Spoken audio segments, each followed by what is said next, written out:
Ask the broader questions first and then get to the ministry.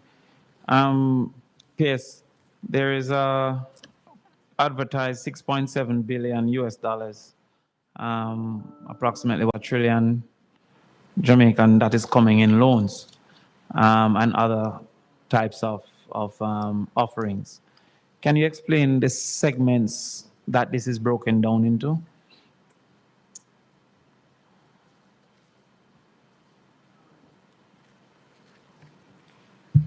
All right, so before I touch segments, can I just indicate that the $6.7 billion that was quoted in the headline on that press release includes some of our instruments or disaster risk financing instruments that were in place. So the 6.7 is not all additional to what we already had in place. So approximately 3 billion of the that's not right. 3.6, right. Approximately 3.6 billion is proposed new loans to come from the named institutions. That's the CDB, the IDB, the IMF, World Bank, and CAF. For a total of approximately 3.6. They are also proposing to mobilize private investments to the tune of 2.4 billion. And that would represent the new amounts. The rest is our instruments. The rest you had told us about at the last sitting of the PAAC. Sorry? The rest you had itemized at the last sitting of the PAAC. Yes. All right. So that the 0.7. Yeah, the 0.7 was from the CAT bond, the CRIF, the. All right. So if I can focus on the 2.4, could you explain what is meant by mobilizing investment? Is that a loan?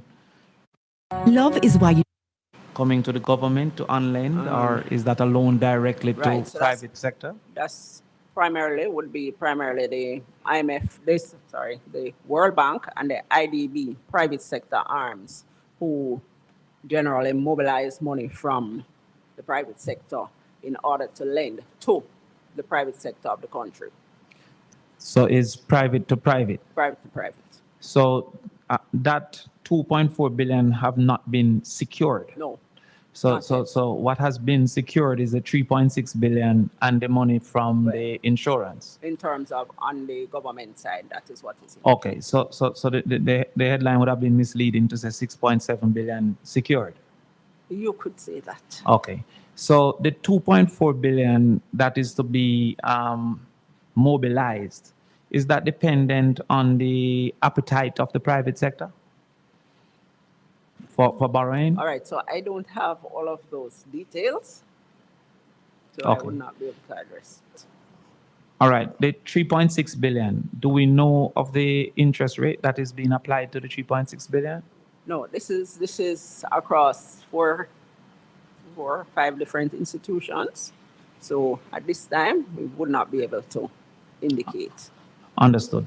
The amount, the Minister of Finance suggested that some funds would have been secured on behalf of the JPS from these funds. Is that so, or am I misunderstood? That's not a correct representation of what she indicated. Can you clear that up for me, please? She indicated that the multilaterals could now potentially loan JPS some funds, not that it had already been.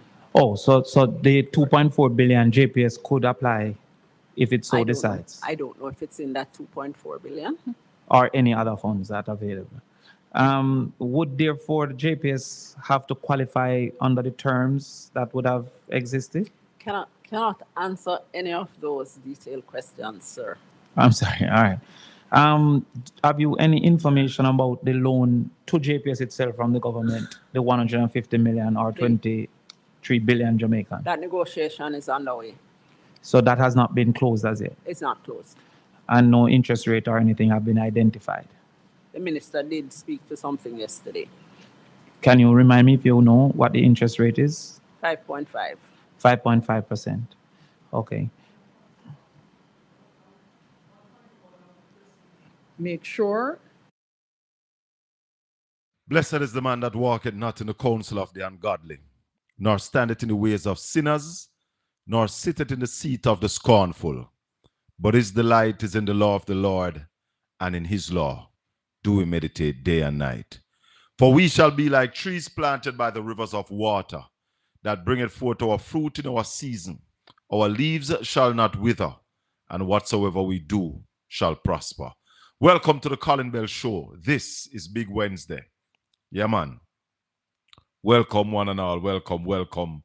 Wherever you are around the world, we welcome you to Portland Spice TV. We ask that you share the channel with people in your contact. Yeah, man. Share it up, like up the live. Just to click on the thumbs up. It won't cost you nothing. Just give it a click and like it up, make the thing more active, Show your appreciation. Once again, we thank all Portland Spice ambassadors for what you have been doing. We are on our way to 9,000 subscribers. We are about 200 and odd people out. So, we want to get to 9,000, and then the drive would be on to take us to 10,000 subscribers. So once again, you're live on Portland Spice TV. This is the Colin Bell Show. We do it every Monday, Tuesday, and Wednesday from 5 a.m. And we take you up Monday and Wednesday up until 7 on Tuesday, due to the fact that we are joined by Caribbean Radio HD. That's time we take you up until 8 o'clock. So I want to welcome you to the show. And of course, once again, like up the video. Thank you, Chairman. Chairman, I'd like to ask the broader questions first and then get to the ministry. Yes, there is advertised 6.7 billion US dollars, approximately what, $1 trillion Jamaican, that is coming in loans and other types of offerings. Can you explain the segments that this is broken down into? So, Damian Crawford there asking questions of the financial secretary. That's like the permanent secretary in the Ministry of Finance. It's what they call it now, high tide season, or the season of giving, season of good cheer. Give somebody something if you can. I don't celebrate Christmas. Jesus was not born in December. Even the flesh and blood that was born of Mary was not born in December. No. And the Bible tells you when the angel went to Mary, and it was, if you check it, maybe it was about in March, so to April to May, June, July, August, September, October, November, December. If it was March, but it was not March, I think it was in the middle of the year. But the Bible speaks to it. Somebody say he was born in April. Once you know that there is a God and that Jesus Christ, a God, Jesus Christ alone is God, then we don't have a problem. But we still love December. Yesterday, somebody in the chat room spoke of my daughter's birthday yesterday. I got carried away and never even remember if I bigger up. But more say, not more, let me say belated happy birthday. I told her happy birthday though, but on here to my daughter, Nisa Kanisa. You know what I sing? What can I sing? She don't like the starting, but yeah, we want bigger up. She celebrated her birthday yesterday. And I have one more daughter that will be celebrating her birthday on what? The 20th or the 22nd? The 20th. And my mother's birthday is what? The 22nd? Yeah, my mother's birthday at the 22nd. So some special ladies in my life born December, you know? 2 daughters, my mother. Oh my gosh. But yesterday was Melrose's birthday or tomorrow? Think maybe it's tomorrow. Yeah. Whole her birthday. That's Khalil's mother. Think for her birthday or tomorrow. But we are here this evening to keep shedding light on some of the things that are happening, some of the things that are not happening. Somebody say, how that put on my glasses. Somebody said their birthday is the 21st. All right. December people are good people. Somebody said mine is the 27th. Mine is the 24th. Hey. Whole heap of Capricorn are show themselves. I am Capricorn too, you know. Yeah. I am Capricorn. I'm January. And I'll tell you when in January I'm my birthday. Well, let me see if it's a day that I will be on here. If I'll be on here for my birthday. I want to think so. January 2026. Yeah. It's a show day. Yeah. Now I'm going to tell you no do. Somebody else said their birthday are the 29th. Let me tell you something though. As it relates to the loan to JPS, you know. And no seminar carry no side for the government, but the loan to the JPS was almost a compulsory. But we have some questions for Darrell Vaz. So somebody send a message to Darrell Vaz. Call him to the front of the line. Because we want to put, well, we don't want to, we are putting Darrell Vaz on the incompetence list as well. Who was Minister of Energy before Darrell? Can anybody remember? Was it Fieval? You never remember say Fieval had the Minister of Energy. Fieval Williams was Minister of Education, Minister of Energy, and now Minister of Finance. Yeah, man, when Wheatley got in problem at the Energy Ministry, I think it was Fieval that was sent down there. Fieval was after Wheatley. Fieval went there before Darrell because I was always saying, send Darrell. You know? Until they finally send him down there. Somebody says, Sir Colin Capricorn. You are January. I'm not January 15. That must be you. Eh. So, call Darrell. Because what it seems like we are going to have to start though is put out the questions and hope we get the answers in some place. So Darrell Vaz, is it a fact that the JPS license, there was supposed to be some review of the JPS license in 2020? If that question, if the answer to that question is yes, then the follow-up question would be, did you have that review and what become of it? The other question, Mr. Vaz, because we realize, yeah, gaslight. Is it true that it was possible for the government to have called in JPS anytime and renegotiate those clauses on the license that you don't think benefit the people of Jamaica? Is it true, Mr. Vaz, that you could have called in JPS and renegotiate the license? Third question, Mr. Vaz. We hear you saying that the negotiation going to take 2 years. all the way up till 2027. But you continue to speak of the oppressive clause that are in the contract. Why is it, Mr. Vaz, that we have to take 2 years for that negotiation with JPS? Can the negotiation happen and end now?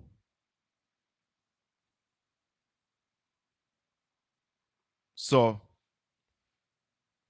we want answers to those questions.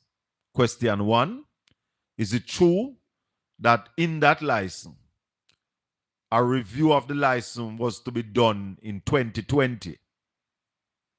And if the answer to that is yes, then we want to know if it was done, and if it was done, what was the outcome, and if it was not done, why it wasn't done. We're also asking Mr. Vaz if it is true that the government at any time could have called in JPS and renegotiate the clause that you have a problem with.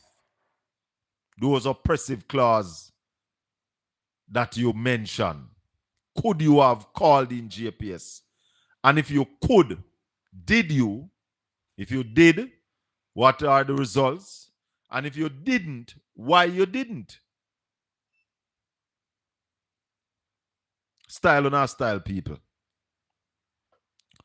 Style on our style, people. Jamaicans are paying some of the highest electricity bill in the world.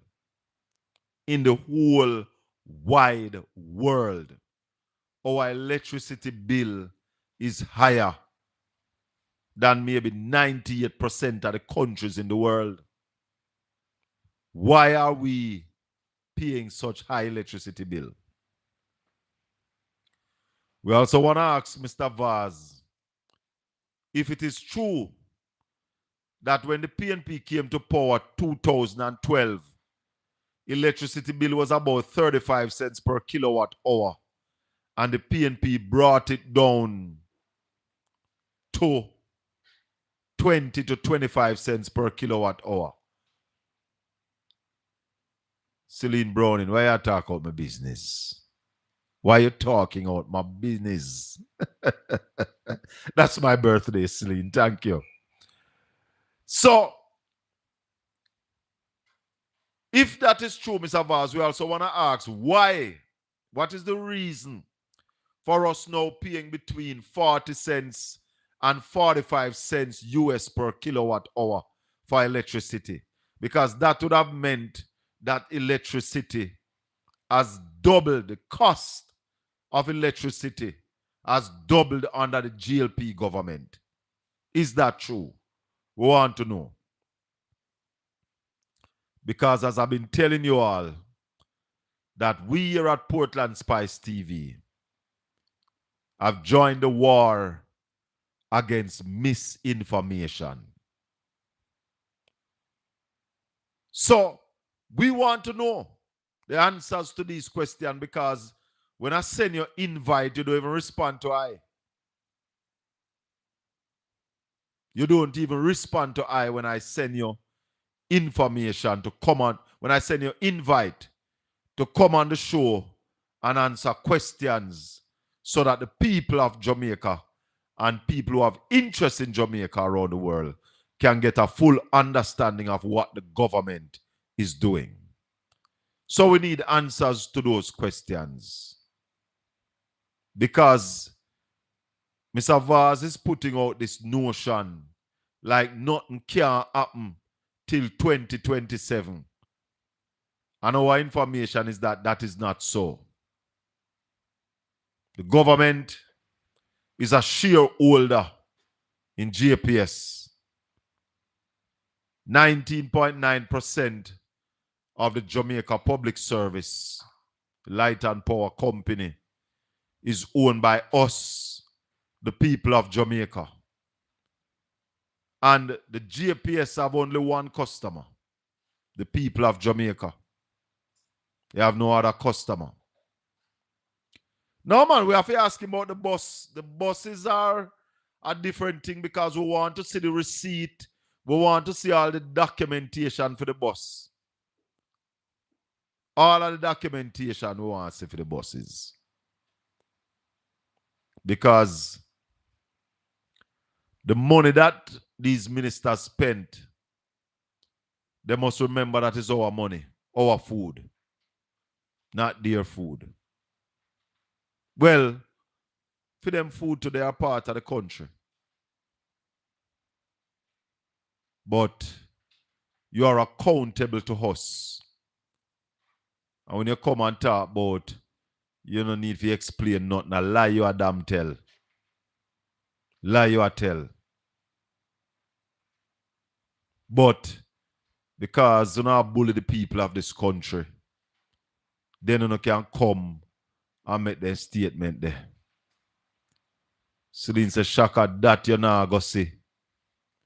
Well, I am hoping that the Auditor General is investigating the purchase of those buses.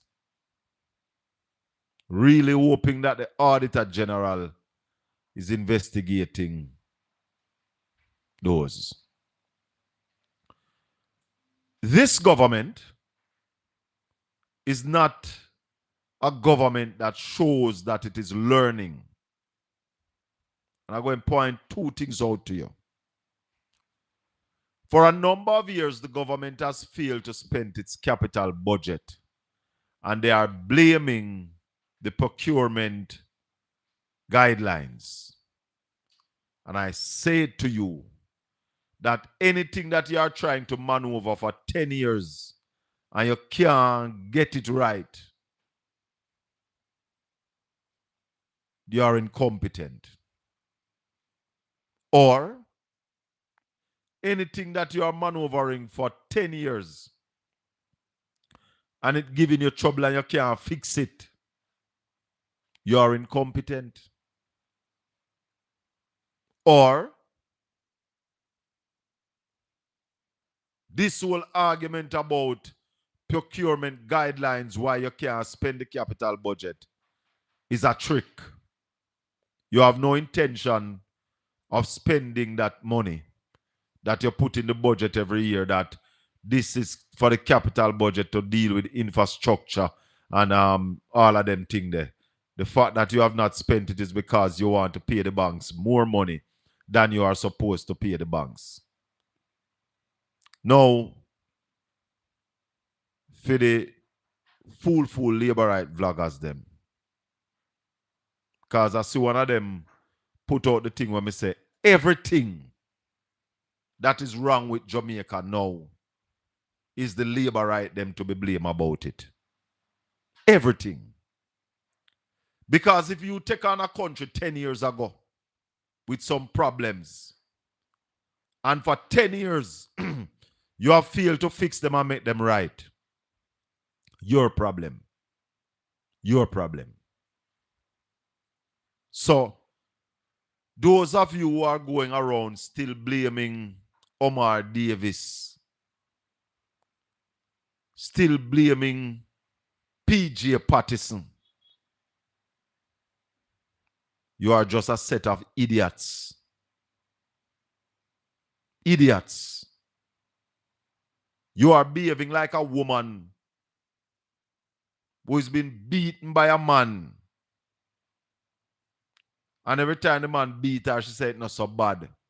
Because she did there with a man who used to do her worse.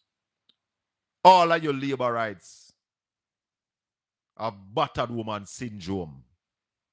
All of you who out there defending this government. You have battered woman syndrome. The man come every day punching your eye. And you say, him never mean it. Because my first husband used to punch me up more. Yeah, brother.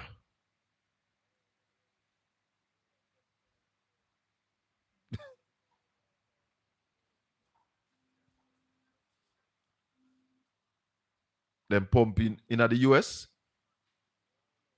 Oh, for the clear up the 35 million. The 35 billion. So the man them put in what 40 ad? All right, me I go touch you a little from this. Yeah. Yes, caller. Hello, Colin. Nephew, Good evening. you have battered woman syndrome. Good evening, my brother. Good evening, nephew. Did you say yesterday at your program that you joined that team of PNP who have declared war at the duly elected government of Jamaica by the people of Jamaica on the 3rd of September 2025? I did not say that, nephew. I said I joined the Prime Minister, our Prime Minister, in declaring war on misinformation. That's what I said. Thank you, Colin. I noticed you in your orange color shirt this afternoon. Yes. A company from the United States of America came into Jamaica to assist to bring some hurricane relief. Their uniform is orange, and they were told or asked by somebody high up in the Labour Party why they had to be wearing orange. So I'm wearing my orange today in defiance. Anyway, the main reason I call you is to ask you to tell your comrades them in the chat room that your program is there for anyone who want to participate on the program as long as they bring truth. Yes. And they must realize that your program is not coming from the PNP headquarters at All Up Road. Not at all.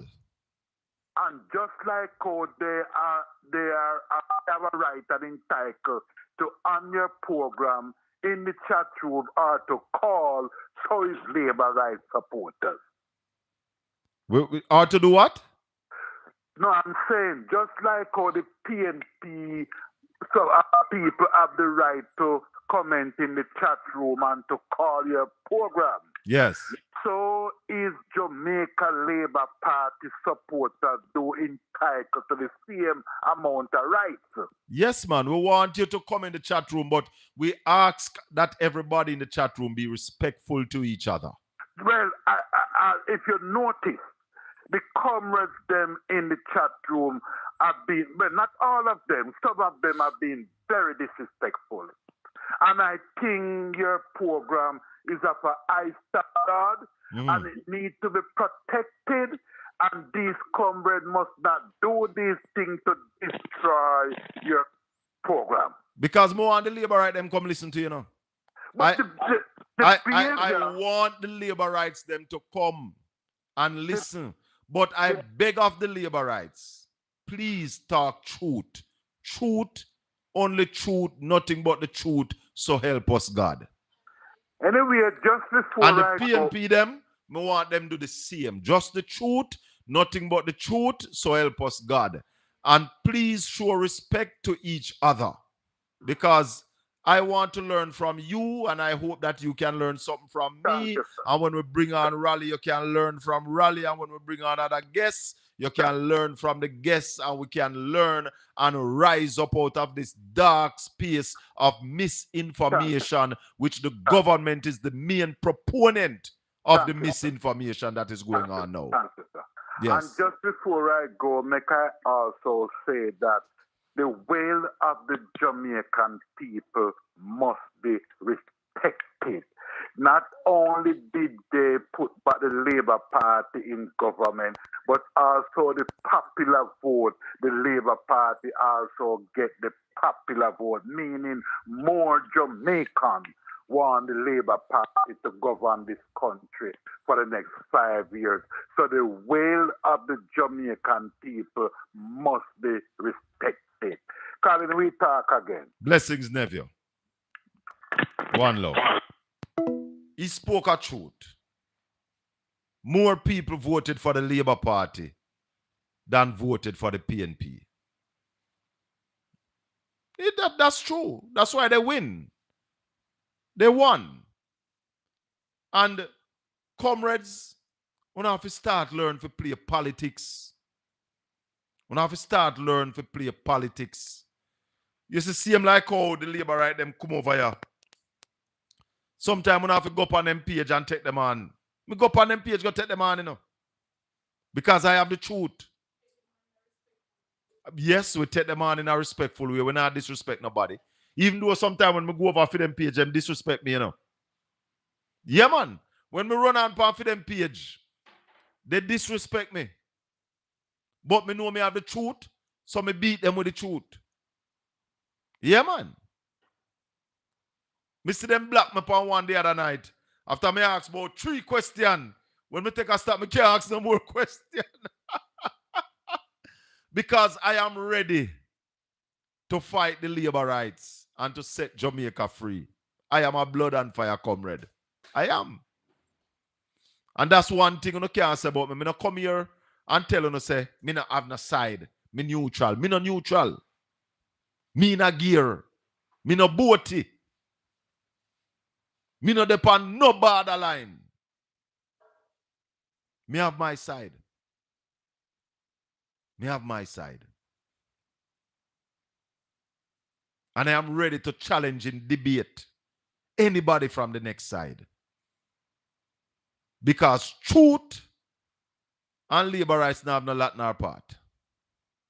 No lot in our part. And one of the problem I know with them, they come in at the chat room and they tell a whole heap of lie and comrade blast their soul to hell. But comrades, give them the truth when they come. Give them the truth. Make we give them the truth. Never you come and try tell a lie, you know. You will never say first. If me say yes to they say, me join with whoever against the government. No. I am joining the Prime Minister. I am joining the Prime Minister in the war against misinformation. But I say to every laborite, right now, the misinformation that is out there hurting the country is the one from the government. Misinformation like this. Like this. We only have to reflect that Jamaica's economy was surging before Surging Hurricane where? Melissa. Yes, it was surging. It was surging. That is a lie from the pit of hell. Where says she don't know what sir. This is a Harvard graduate, you know. The Harvard University, you know.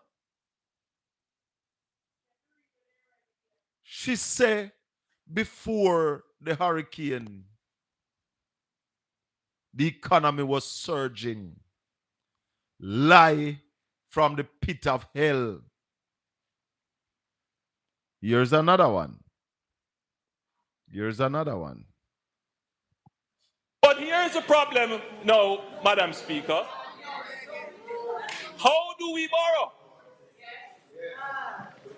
If it were 20 years ago, 30 years ago, we would not be able to approach the IFI. We wouldn't even be able to approach the international community. But you hear the man say?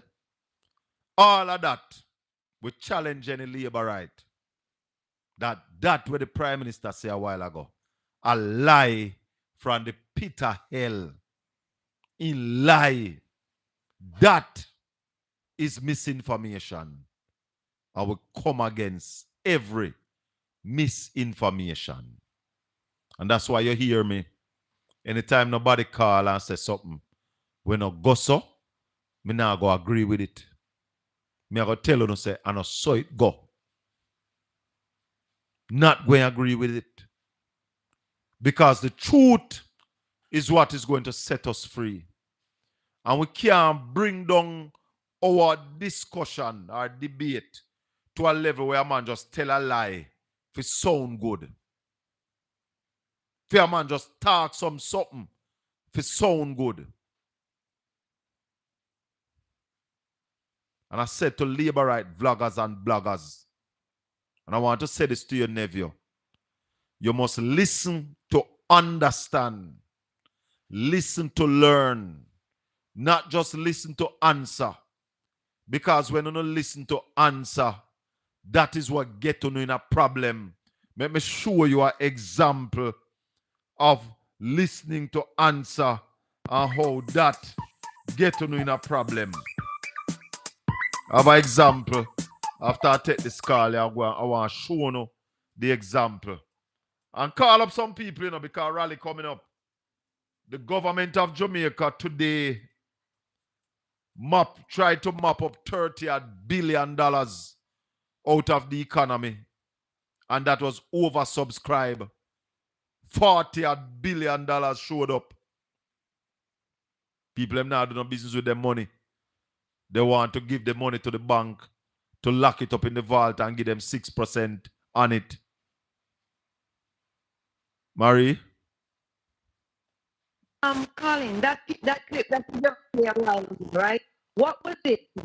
Because them say it all the time, It's like revisionist history, because it's always about PJ and Dr. Omar Davis, But they're not right? talking the truth. Yeah, what was it, you see, when Mama P had to use our contacts and pull strings with the Black Caucus in the USA and Dr. Phillips, because the multilaterals would not touch Jamaica with a long stick, because Audley Shaw did mess up the IMF agreement, and we couldn't, and nobody would have looked at us. And I remember Dr. Phillips, after getting the agreement, and he was lauded. And I think even Michael Lichin, they said that what Dr. Phillips said, what he went through, he would not want another finance minister to have to like bow and beg and scrape or whatever. I'm paraphrasing here, to go and get money because and this was how the epoch thing came in with Ralston, And where they had to have like an oversight committee. the fiscal rules came in under Portia Simpson Miller. It's Mark Golding draw the fiscal rule, and we hear Liard Marlon Morgan in the Senate. I tell people about all that fiscal discipline started under Bruce Golding. Marlon Morgan, I make you a lie, man. Stop the misinformation. We're coming out against you. Exactly. And another thing too, because even the other day, since it's Melissa thing, right? Remember, Mark was the one who talked about the fiscal rules, because they have to be relaxed now in order to accommodate what should happen now with these loans and grants. I'm not finance that, I'm just listen. And not just the loan or grants. The fiscal rule dictates that by 2027, we should be at 60% of GDP. And this government use the money where them should have used to set up the country to pay the loan faster, because we were about to hit that 60% this year if it was not for Melissa. And see Melissa come now mash up the country because the infrastructure of the country was not built out. The reason why so much house mash up down a west is because of the Labour Party and Prime Minister Andrew Holness. And them make so much house mash up. And them make so much place flood out. A Labour right makes so much place flood out. A Labour right and Labour Party government makes so much place mash up. And they spend that $100 billion building out the country's infrastructure. We would have done better. Would have done better. I remember yesterday I was listening to you and somebody was comparing some Japan with Haiti and saying that Japan, because we know Japan is prone to earthquakes, and was saying that when they have an earthquake, it's like the people them just go relax and relax because the infrastructure is so strong. Compared to like what with Haiti, we know Haiti is a special case with what happened there, and stuff. But like you say, had they done what they were supposed to do, and even during the campaign, when when everybody is saying, then away am I gonna get money to do so much things, and Mark is saying that the debt is being paid down so rapidly, you don't have to do that. So money was there that they could use to do certain things. And that me get from it. I don't know if I'm wrong. That's what I heard. When everybody did want beat and berate him, and I say him come out with this manifesto and I don't know how it has a finance. And he was saying, no, the money can be found from not paying down the debt so rapidly. Marie, So money. Marie, I'm glad you bring up that.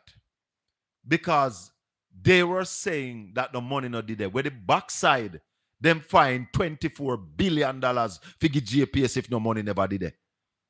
We're coming out against misinformation and lies. The government lied to us in the debates. Lie. Yes. Because you're the Minister of Finance, it will not affect the budget. Yes. Yes, she said that. She said that. I'm trying to find a clip where Prime Minister Andrew Holness explained to us in the Parliament that in 2010, when the earthquake hit Haiti, over 300,000 people died. Yes. Same 2010, an earthquake hit Chile. Yeah. Bigger than the one that hit Haiti. And less than 800 people died. It is because of the quality of the infrastructure. So let me tell the labor right vloggers and bloggers and fools one more time. It is Andrew Holness' fault why so much houses were destroyed in Jamaica in Hurricane Melissa. If he had focused on building out the infrastructure, would have had less damage because the infrastructure would be more resilient. Take that and go to the bank. Yeah, to withstand the shocks. All right, Colin, I'm here, I'm continuing. But I just wanted to bring that up when, every time the blame game, I just want to remind them that when Audley Shaw never stuck to the IMF agreement and we couldn't get no money, it was Dr. Phillips, along with Mama P, which is her administration, that had to bow, beg, scrape, and whatnot for the IMF to look back at us. So when the Prime Minister is talking about if we get the money, he should remember what happened during Bruce Golding with Audley Shaw's administration. Thank you. Colin. Thank you, Marie. Hello, good evening. Welcome to the Colin Bell Show. Good evening, Colin. Hold on, Marshy. Hold on. Yes. The only time that Jamaica could not approach the multilaterals was after 2011 when we were expelled from the multilaterals. Andrew Holness was leader of government business in the House of Parliament when Jamaica got kicked out of the multilaterals. Hold on, Marshy. Make us see if I find this. The Office of Disaster Preparedness and Emergency Management, ODPEM, is the central agency for the government's disaster terrain, and several have been marooned. Given the nature... No, not that. Hold on, let's see if it's this. Minister Montague has already... Well, Minister Montague has been asked to... I don't hit that. Go ahead, Marshy. I don't find it. I'm looking for a clip. Marshy, turn off the TV. Minister Montague has Marshy. Marshy, turn off the TV in the background, Marshy. I'm with you now. Marshy, I'm with you. Marshy, don't get ready yet. So, the lies that are being told by the government, when you point your finger, the biggest one come back at you. Marshy, you back with it? Marshy? No. Marshy? Yeah, man, you accidentally cut me off. Not a problem. Sorry about that. Yeah. Now, there's a game in the card pack with them call Long Remembrance. Many people, you know it. Me think me hear about that game there, but me not remember how that game they play. Yeah, man. Long remembrance, man. You spread out all the card, them, man. So you have to pick up all the pair, them, man. So when you take up one card a night, you have to put it back. So you have to remember where you put that card. So you go and take up till you find the pair. So they call it long remembrance. Now, Okay. in a parliament, Andrew when it's come up with a trick, and the PNP them and make that trick the work, and it's time they mash down that trick. When you go to ask them any question, then take the whole I question them in a one, and when them done now, they just answer everything. So you can't follow up because they just come and just give a lecture, have a monologue. You get what I say? Yes. The PNP if you mash down that, they must stand up and take question back on one another because we want to know what happened to the airport forward sale. Then that the money they not gone, them not get that the money they party. And who have it? We are First Rock. The government remember the government gave away $12.4 billion in $20,000, you know. So we now have no money to get for airport now. No, sir, not for the next one. Must say 12 years. So all of that money gone. Yes, No, man.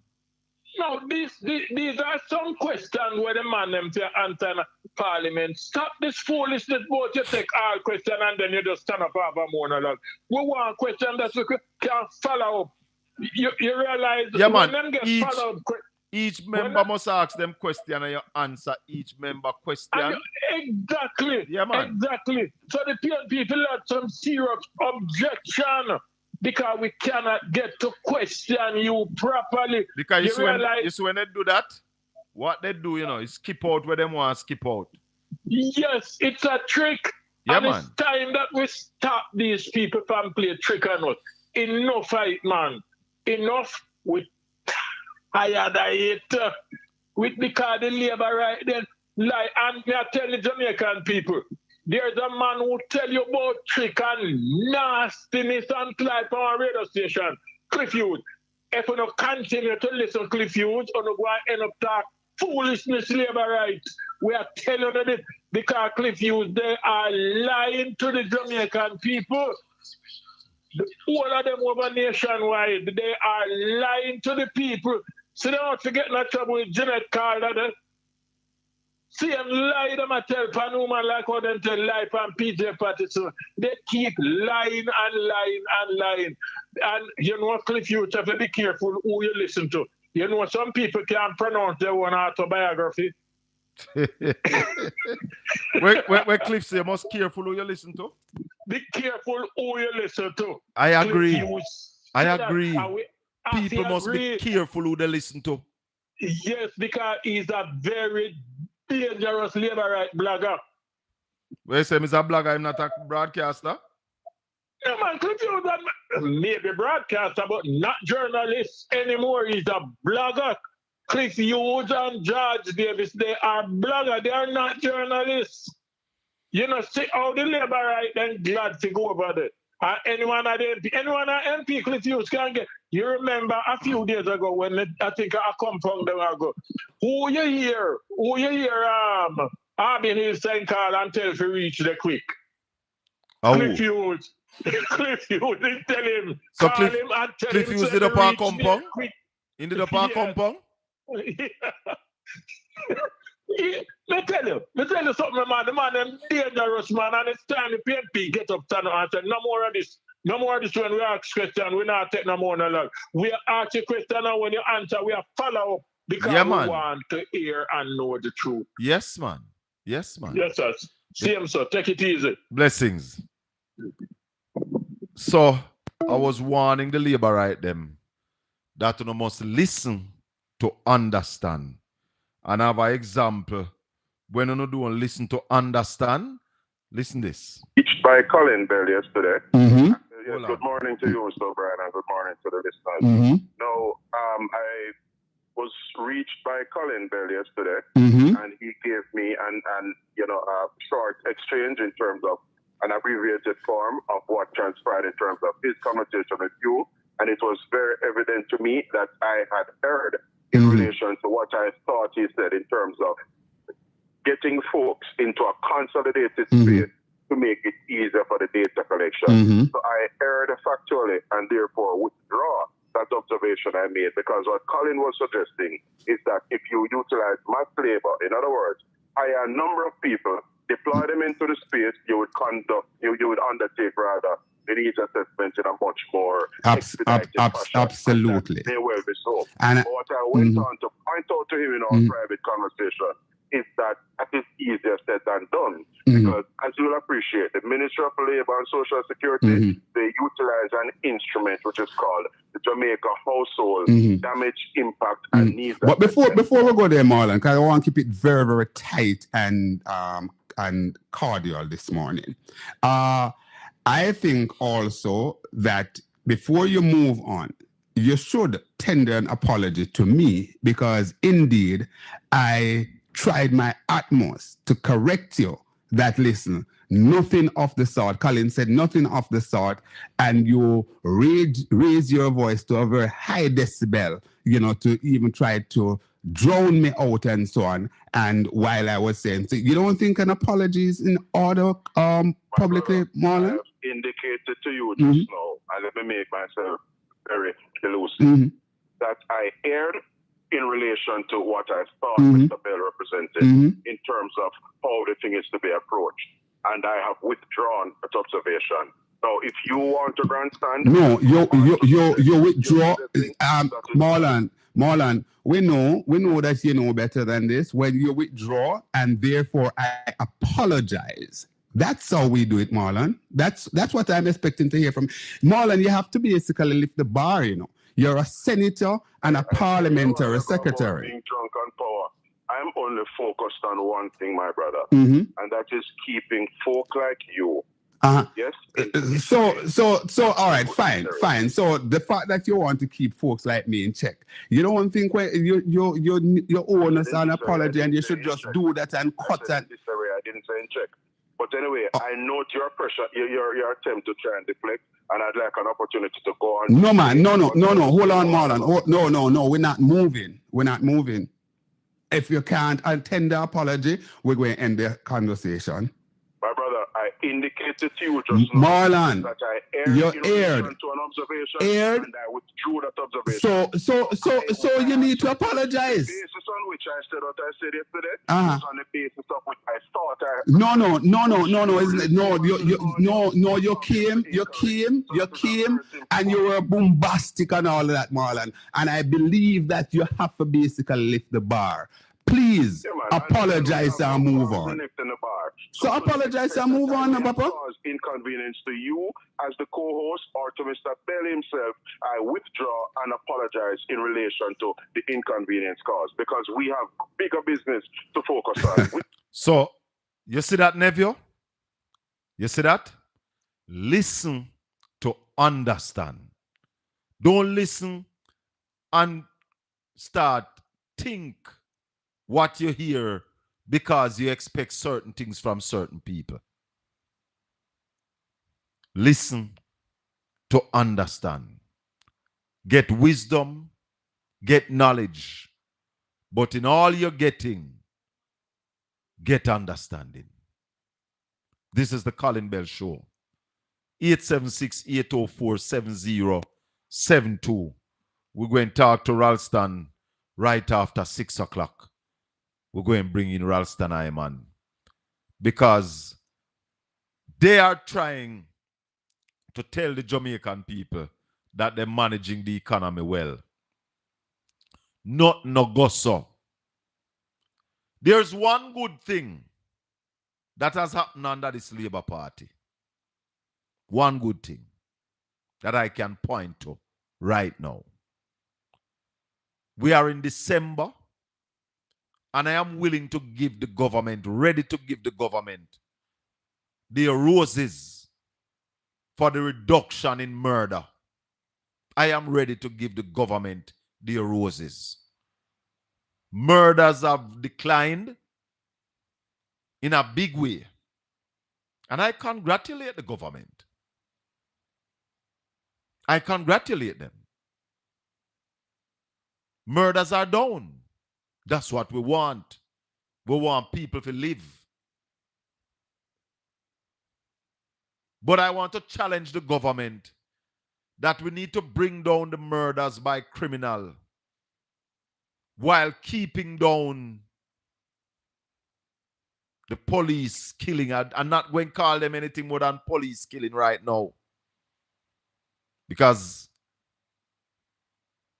there are a lot of speculation out there about these police killings. But when you had the police killing to the criminal one, them, you know, so bossy. No, so bossy. Hello, good evening. Welcome to the Colin Bell Show. Colin, good afternoon. Welcome. First time calling. Oh, why you stay away so long? I call like Andre program. So I was watching. I don't understand in this what this government going on, Colin, in this country. The government is out of their depth. The government don't know what to do or how to do it right now. Colin, I want you to tell me how Andrew Holness to take the people them out of Petersville school and you know have no structure for the people them. Well, if you want to take them out, you have to find somewhere to put them. You have to find somewhere proper to put them. I'm telling you that this man are sick. Marlon Marga need to shut up when he attack. Tell her. Oh, yeah, hold on, Carla. Oh, yeah, shut up when you attack. That possible? Marlon Marga is a damn idiot. We Colin, we have to pay taxes to pay Marlon Marga. Now Marlon Marga do see them in the parliament and sleeping coming like Orange Chang. That's what Colin, I am telling you, God go and beat the whole of them. You see what happened to Orange Chang? One by one. No, you mustn't gloat over nobody's sickness, though, you hear? Colin, I'm telling you, I was a laborer and I switch and vote for PNP because I cannot deal with this stupid government. No, the government lacks vision. There's no vision. And what the Bible tells you that will happen when there is no vision. If there's no vision, and I'm saying to the people that might jump on and celebrate, like, I realize there is a man called Cliff Hughes every day. Because the place where I work, they listen to Cliff Hughes. And I have to say this man really? There is no hospital in Jamaica. Colin, I am just praying that my mother don't sick. Because if my mother go to hospital now, better as well, trust me. I am praying that nobody gets sick because our health system is in disarray. Tough time, you know, you're tough time, I said nothing. You know, here. And I'm asking you, who give Darrell Vaz something the energy? You know, Darrell Vaz is a classy. Listen, it's the best of the bad lot. Jesus Christ Almighty God. How much they pay so much money for a light bill now? Where people all get it from, people not even at work, everything depend the slow low right now. Colin, and 7% hike power right now. Boop. We, Colin, we go every day go work. If we don't know what we are doing, we don't survive. Well, the Minister of Finance says the economy is surging. Surging? She needs to go home. She needs to go home. Why so? She needs to go home, go look after her grand pitney. That's all she go for. Go take off nappy. Go pin diaper for her grand pitney and go home. Because she's sick with stomach. Lord. Colin.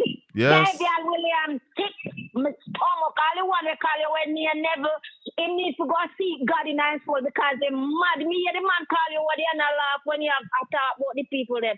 How somebody can laugh about this when people in a crisis? You know that the whole of them take the people in life a joke. But how can you laugh? How can you laugh? But I want the other parts of Jamaica that has not been damaged to take sleep and mark debt. Look at how the government is dealing with the people. Look at the slow movement of the government as it relates to the people down there in the West. I come from St. Anne's. I come from a place named Money, and just we have to give God thanks because we never get no damage like all the people them in the West.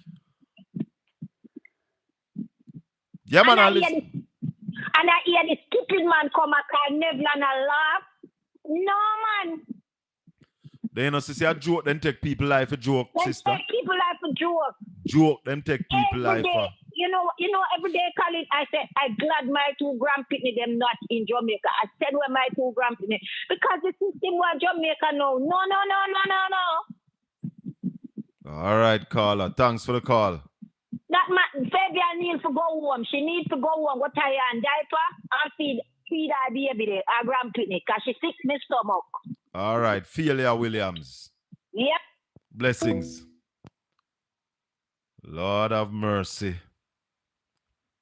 I'm trying to find Andrew Holden's speech when he talk about the earthquake in Haiti and the earthquake in Chile. I'm trying to find it. If I don't find it for you this evening, the next time I sit here, I will play it for you and tell every laborite that me say,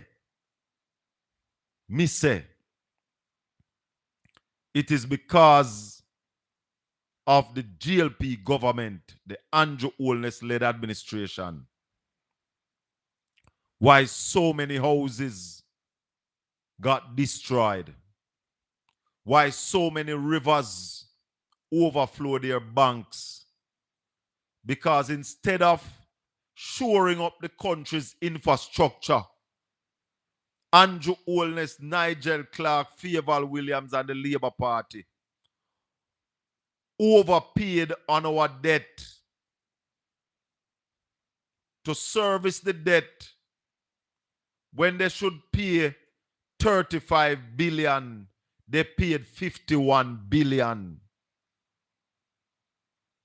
That's what they do. Every time a payment is due, instead of paying what is due, this Andrew Holness-led administration paid more. Unless somehow not get it wrong. Overpaying on your debt not really do nothing for your credit ratings. Paying your debt on time and in full, take care of your credit ratings. And they spend those money fixing up our hospital, improving our school plants, building out the housing stock on this island. So much house we get blown down would not have gotten blown down. So instead of investing in the people of Jamaica, this government paid more money to the banks than was necessary.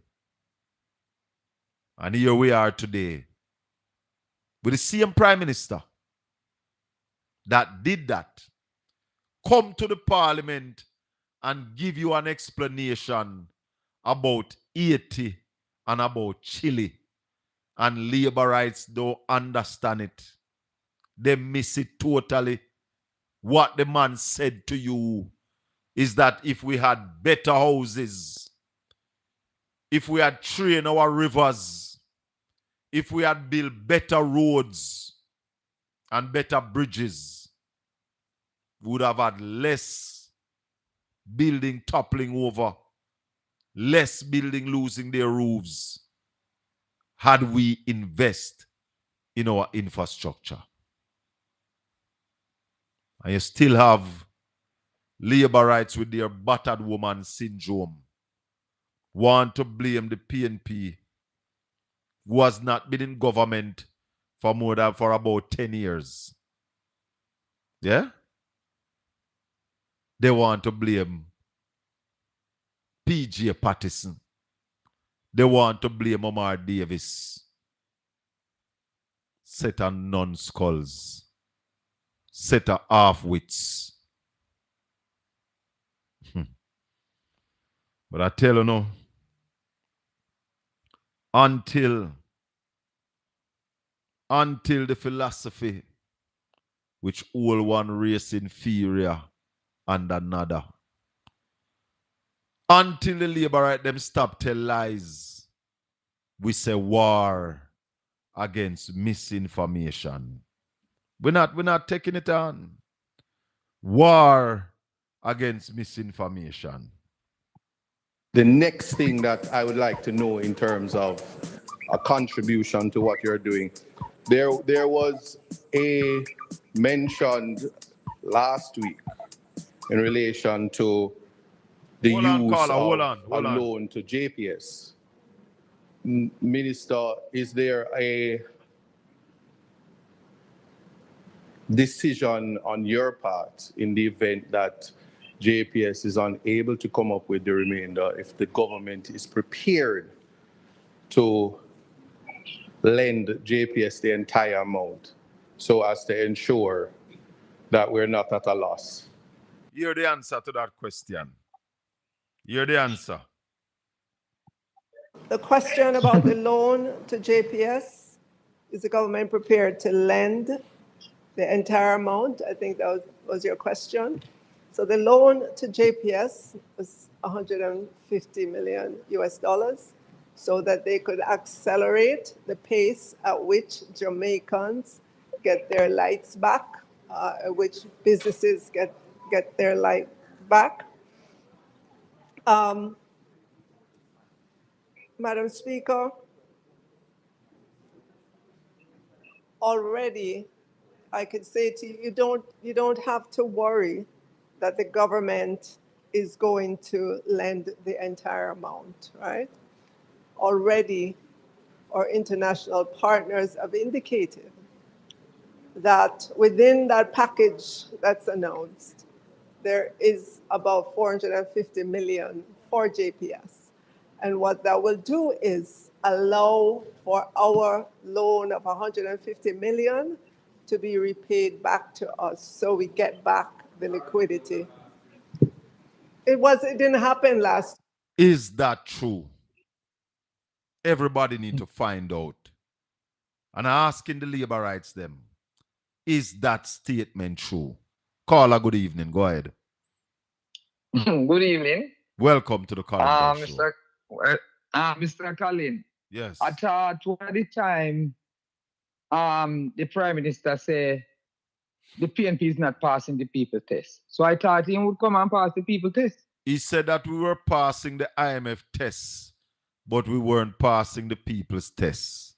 Is he now passing the people's tests? That's what I'm asking. Is he now passing the people test? You tell me. You tell me. And even if you talk to labor right them I will tell you a different story. What they're saying, what the labor rights saying? The labor rights is saying that the government is passing the people's tests. They are talking about the PNP. It's just that they're talking about all the while, you know. Me say, labor right have battered woman syndrome. Mm. You ever know of a woman where the man beat her, and every time you ask her what, she find an excuse for the man? Yeah. In the junk. Because he overloved that man. In the junk, he never mean to lick me. Oh, my fault, and me back talk him. I saw the labor right yesterday. When I hear him say, if you talk about 30 years ago or 20 years ago, is he not giving the wrong impression to people? 30 years ago, we paid off the IMF. And that was PGA time. And ceased. That was PGA time. 30 years ago, we ceased borrowing from the IMF. We paid them off and said ta-ta. Right. So we never owe them, so we could have did borrow. Right now, we owe IMF, even though we're borrowing from them. We owe them. Right. So, but look at it. If I am earning, say for instance, I am earning $20 per week, then And I go to the furniture shop. And I credit something from the furniture shop. And the furniture shop say, pay me $500. And I pay him $1,500. What do you think will happen? The $500 that leave not going to be able to buy the food. It's not going to be able to send the child to school. So does something like that they do in this country with the IMF, you know? They just feel like say they must pay over the month and then they don't do nothing else. And then him come and tell we say, we have the and we don't have to borrow because we have ex-wife to spend. That's what I hear him say one at the time in the election time. That's pure lie. And then, you know what else they like to tell people? That they pay down the loan. Jamaica owe more money now than what we owed in 2016. But remember when I tell him come out and say we don't have to borrow? Lie, and we proved it. We show if you were, I don't know if you were a listener or a viewer here from then, but we showed it and we tackled Marlon Morgan and they had to admit that they are borrowing. It is in the budget. This year's budget, they're borrowing over $150 billion. That was before Beryl. Not before Beryl, sorry, before Melissa. So the government has always been borrowing for budgetary support. There was never a time when Jamaica was not borrowing, neither under PNP nor GLP. Right. Even when we said Tata to the IMF, we were borrowing from other agencies. Right, I know that. The only time we couldn't get money to borrow was after we got kicked out of the IMF in 2011 when the GLP government led by Bruce Golding, Andrew Holness was leader of government business. They took a loan from the IMF and couldn't pass any tests. They only take one test and they weren't recommended for any more exam. And Jamaica was expelled. They couldn't do none. They couldn't do none because Hadley Shah couldn't manage it. Hadley Shah faint every time they're ready to go meet. Producer? Because they don't even know what to do. Let me tell you something, man. The GLP every time mash up Jamaica's economy. Every time. This is the only time. Every time. This is the only time that them not mash it up. Them not tear it up bad. And you know why it not mash up and tear up? Because of those fiscal rules that was in place. So by law. No, the policy that was set before. Yeah, man, it's the fiscal rule. By law, they had to maintain certain kind of surplus. Yeah?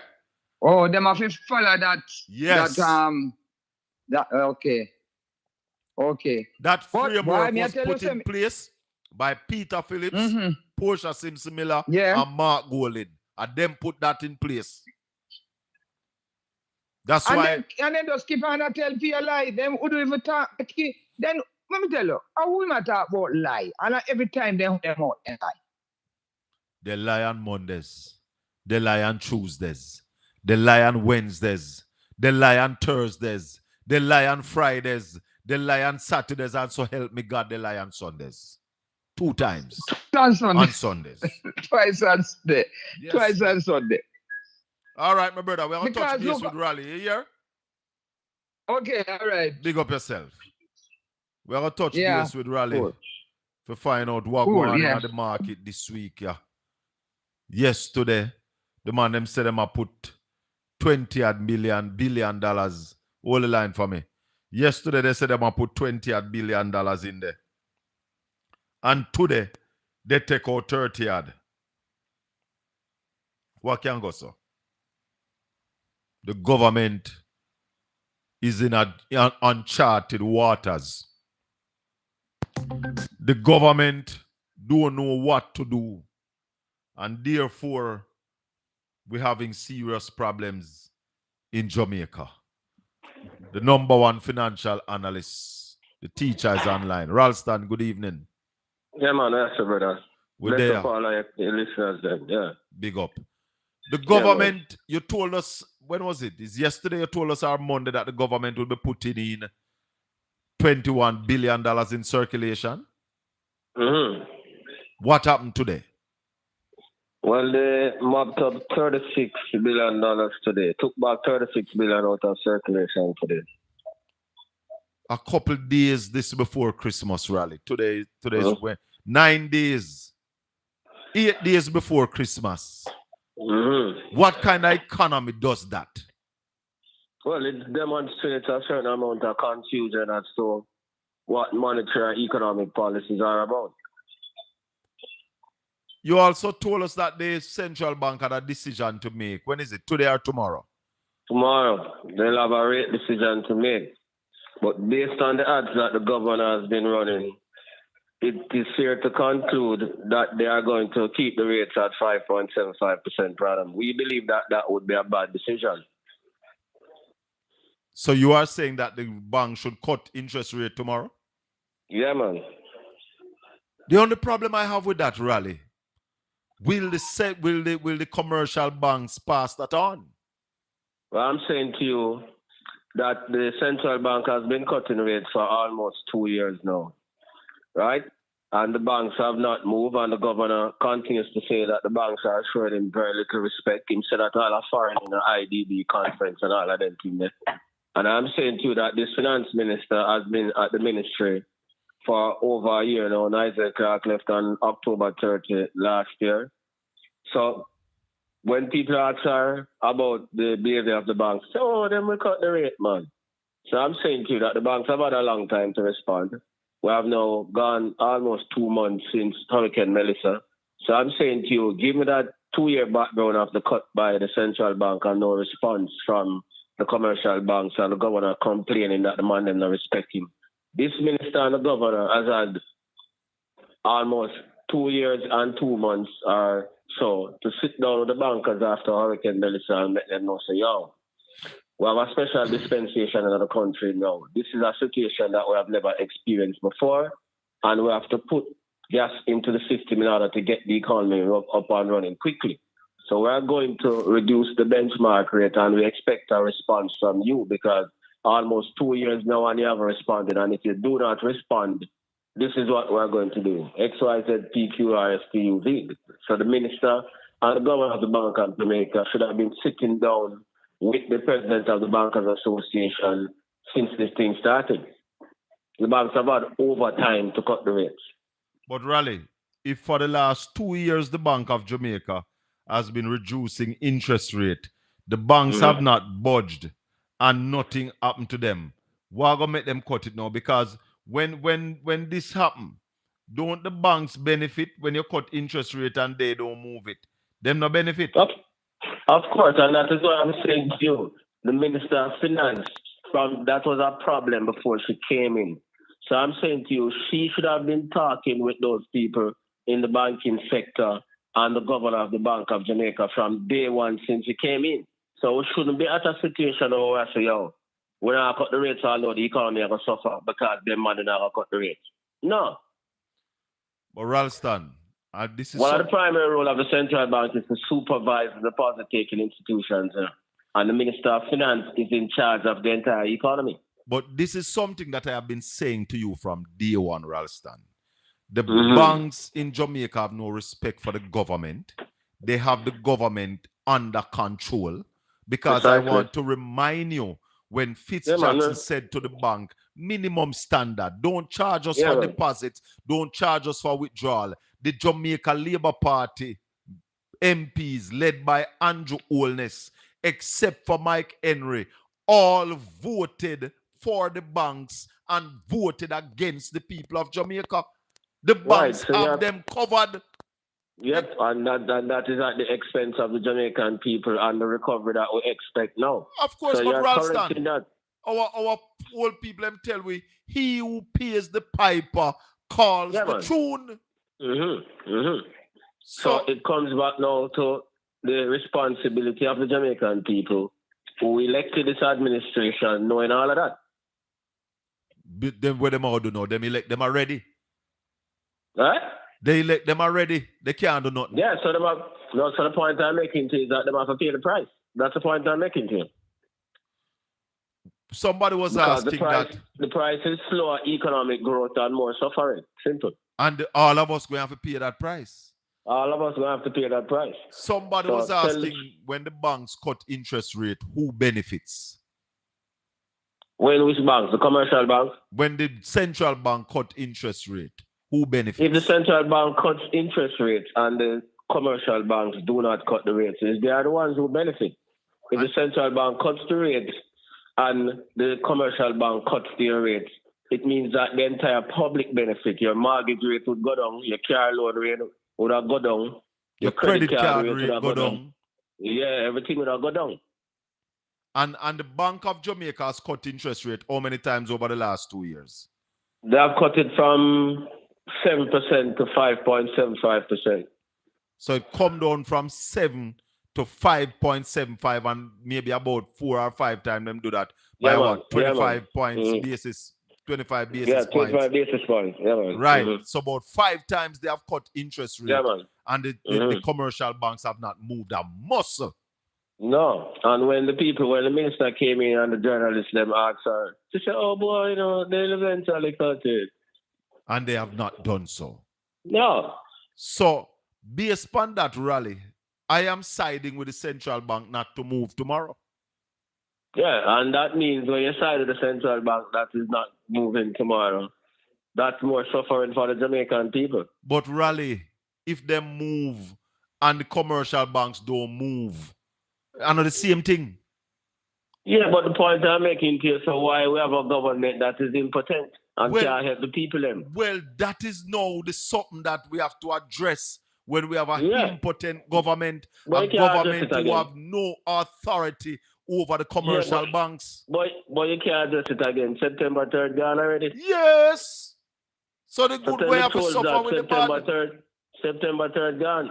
And the man them tell you that in the parliament, bad mind. Yep. Marlon Morgan told Conrad O'Brien, what Marlon Morgan said to Obi? We had a contest on the 3rd. Him said to Obi, say it was you versus me. I won. And I am going to beat you every day. That's what he told Obi. So it's not about Jamaica. No, they won the election, so boy, go sit down. Yep. Somebody saying can Ralston comment on the impact that a reduction in the policy rate would have on the government costs of borrowing or payment? It would also help the government too, because it means the interest costs in the budget would go down too. So they'll have more money to spend on infrastructure and basic social services. So the government know that? Them supposed to know that. None of them know that because the people who manage the finance incompetent. But them supposed to know that. Common sense that. Then if them know that, them not supposed to call, are still Audrey Tugwell Henry? No, them are a different president now. Who are the president now? Well, I'm going to check out. I'll make you know. Because if this benefits the government when you cut the interest rate, why the government is not demanding this cut? Because when the central banks give that cut, it's the government who is doing it. How can we be governed this way? And I want to know that what Andrew Holness and him gang doing is politicking. They are not governing.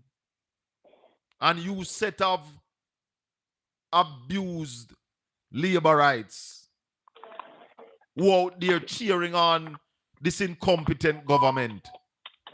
Who know have battered woman syndrome. Yep. Who know have battered woman syndrome. A man a beat the woman, and every time you say, brother, you say, sister left the man. No, man, he not so bad. And me did back talk him. No, man, because me never cook when he said me did for cook. Hey! Yeah. You know have battered woman syndrome on the labor rights out there. So, Raleigh, how much money did the BOJ put in the dollar from January to now? Almost up to 900 million US dollars. So almost $1 billion US dollars. So the dollar is stable, but at what cost? Every cost, and we drop to although there was every mopping up today, the rate dropped to $160.68 today. So we are at $160.68 to the United States dollar. Raleigh, how much money did the BOJ put in? Oh, they asked that question already. This one says, of course, they are going to side with the banks when said banks allow them to open account without deposit. Oh, boy. Yeah, man, Audrey is still there. Yeah. Audrey Tugwell Henry is still the president of the bank. So the finance minister don't think she need to call her and say woman to woman cut the rate. Well, that would be my thing. But last time they asked her, she said, oh, they will eventually do it. They will as if she has no eventually do it. Yeah, man, as if she have no responsibility in that regard. I am thinking if we were listening to Raleigh, if we were listening to Ralston Hyman financial expertise on the Jamaican economy, does Andrew Holness, the shadow minister of finance, listen and learn? It would help. Ask Raleigh how much in circulation for the holiday season. How much money is in circulation for the holiday season? Right now we're at 300 billion. Them said they would have pushed it up to 321 billion by the end of December. So $300 billion in circulation. How much was in circulation last Christmas rally? Last year it was smaller than the amount, 2.2% below what we have now. So about $298 billion. So we still have more in circulation than we had last year. Yeah, man. But remember, inflation is higher. What was inflation last year, Christmas? Inflation last year, Christmas, find the rates here. All I say. We're talking to Ralston Hyman, the number one financial analyst. I could tell the trolls them say, you know, we have everything at our fingertips, you know. We don't like them we spread misinformation, yeah? We have all of the info at our fingertips. All right, sir. So again, as I was saying, we're talking to Ralston Hyman, the number one financial analyst anywhere this side of the world, anywhere in the Caribbean and Jamaica. He is number one, undoubtedly. Labor rights vex when they hear him talk, but they can't challenge the numbers. We know, man. You can't challenge the numbers. Are the numbers we say you come challenge. And if you can't challenge the numbers, stand down. Stand down. Because you can't help the government. You don't have no suggestion. The inflation rate was a shade higher in last year. It was 5%. And what it is now? 4? 4.4. 4.4. Yep. But that was December. So when I reach December, we're in November with 4.4. So it almost all come out at the same thing. Okay, so it was about the same as last year. Yeah, man. But we have higher prices this year. Yeah, but them only increase the amount of supply by 7%. So the real increase is gonna be like 2%. What? Go ahead, Raleigh. Finish. Yeah, the real increase are by money are gonna buy 2% more than last year. Now, Raleigh, tell us how is it that we are going to go into the new financial year with almost half of the country not being able to produce the way they used to produce. Where is unemployment now after Melissa? How is it that... go ahead. No, answer that. Yeah, because, strangely enough, even today I said to Simon, how come the man them still around the ad say unemployment at 3.3% after almost 50-40% of the country mash up? Agriculture alone at 250,000 persons working in agriculture. 20,000 people in the BPO industry out of work.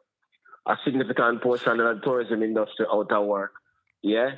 And a part of the manufacturing sector out of work. So how the man them still around deceptive and I tell the people them say unemployment at 3.3%. Unemployment must be up now to about 7 to 10% right now. Based on what is happening in the West. Yeah, so we need starting to go do the work and tell me and correct the figure and stop running that misleading ad. But can they do that work? But where's the proof, Raleigh, that this government is accurately collecting the data out there? Well, we have none of that. True. No proof that the Right. data that this government is collecting is accurate. Right. Statin could not complete the census. Mm-hmm. Is there a plan for a new census in short order, Raleigh? No. No plan? No, not that I know. Them self work with the one that them have now. So the government is flying blind then? Yeah, of course. Because I said the man is still around there, and employment at 3.3% almost 2 months after the hurricane. And we have know the numbers and know agriculture employed 250,000 persons, and the whole of the farming sector basically dislocated. Yeah. We know say some like 20,000 BPO people out of work. We know say a significant portion of the people who work without tell out of work. So we need some accurate data on those things. And stop waste taxpayers' money around the misleading about unemployment at 3.3%. Tell the trolls them to dispute that. Do you have any information, Raleigh, on what it is that we are importing, the extra importation for December coming out of Melissa? Let me see if I have a question for you. Hold on. Hello, good afternoon. Welcome to the Colin Bell Show. Good afternoon. How are you doing? I am fine, thanks.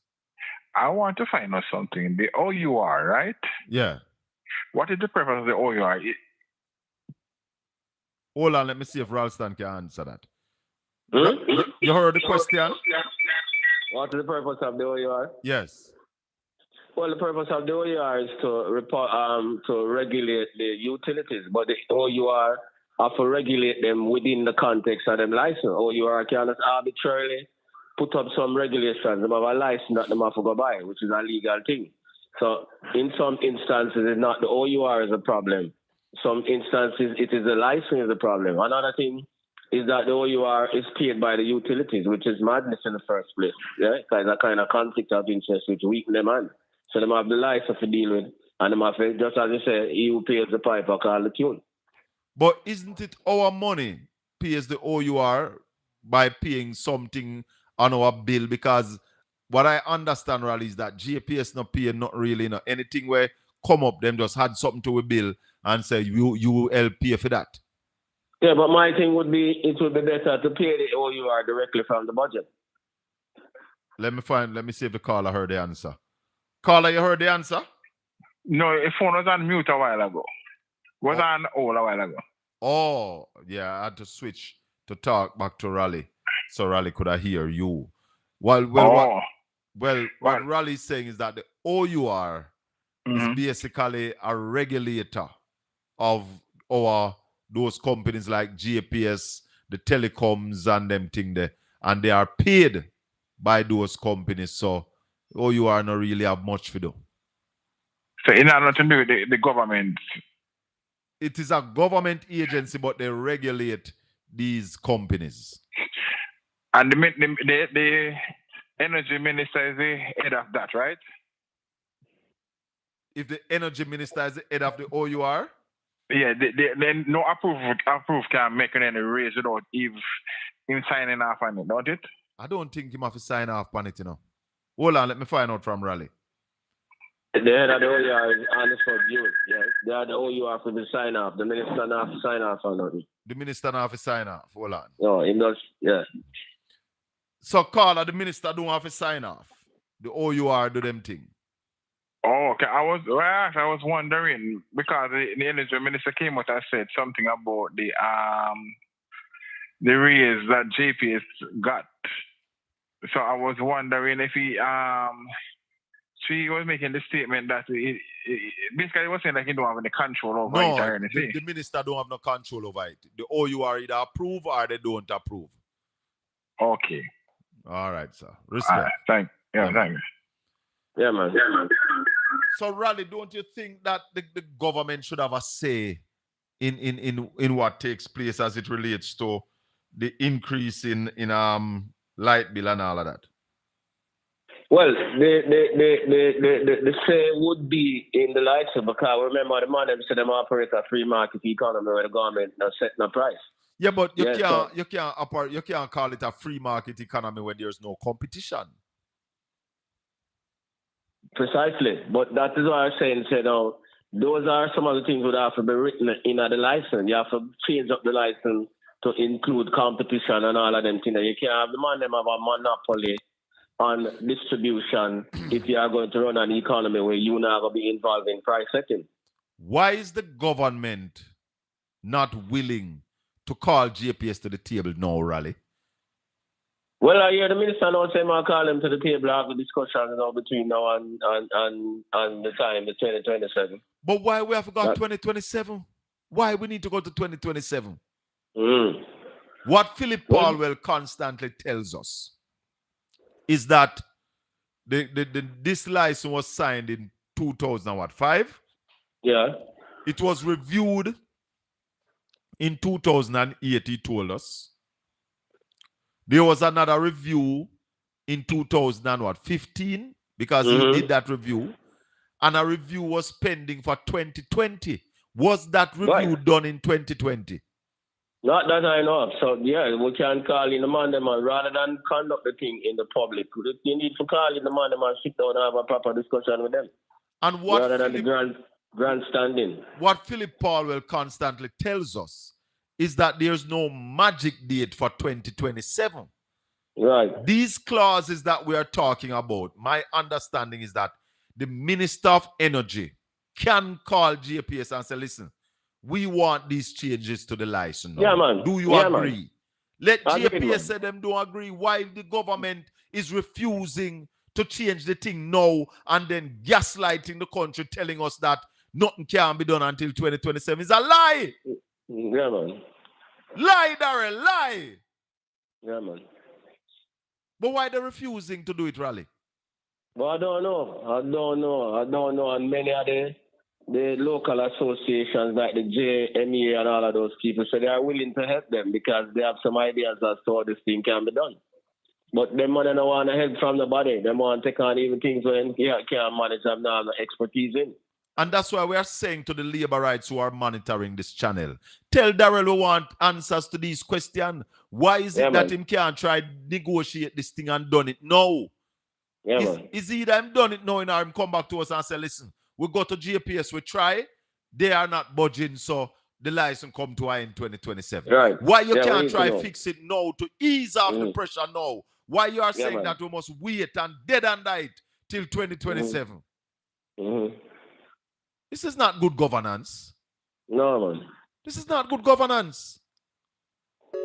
And remember, for those who have short memories and are so biased, I love to talk about bad mind. But we give you a history. Many of the people used to say the cable and wireless monopoly couldn't be broken up, you know. But we have to go up on the road, go use them big phone there and all of them something there to make foreign call and ICAS and all of those things. Yes. And Philip Palwell successfully negotiated that. None of them know what about digitalization. Him are the father of digitalization and break up the cable and wireless monopoly. And let me remind the people. 2 phone and 3 phone and now I come tell you about this and that, yeah. And let me remind the people that cable and wireless license would have expired 2038. Yeah, no, it wouldn't expire yet. Right. But Philip Palwell took the decision to call them in and have a negotiation early. Right. So that's why people can talk about digitalization now, have 3 phone and 5 phone and internet. And we can be doing what we're doing now. Yeah. On YouTube, and we can connect up by StreamYard and bring video from everywhere and bring it into one broadband internet. Right. Competition in the market. So tell the uneducated trolls them who don't know that to educate them know about them thing there. Yeah.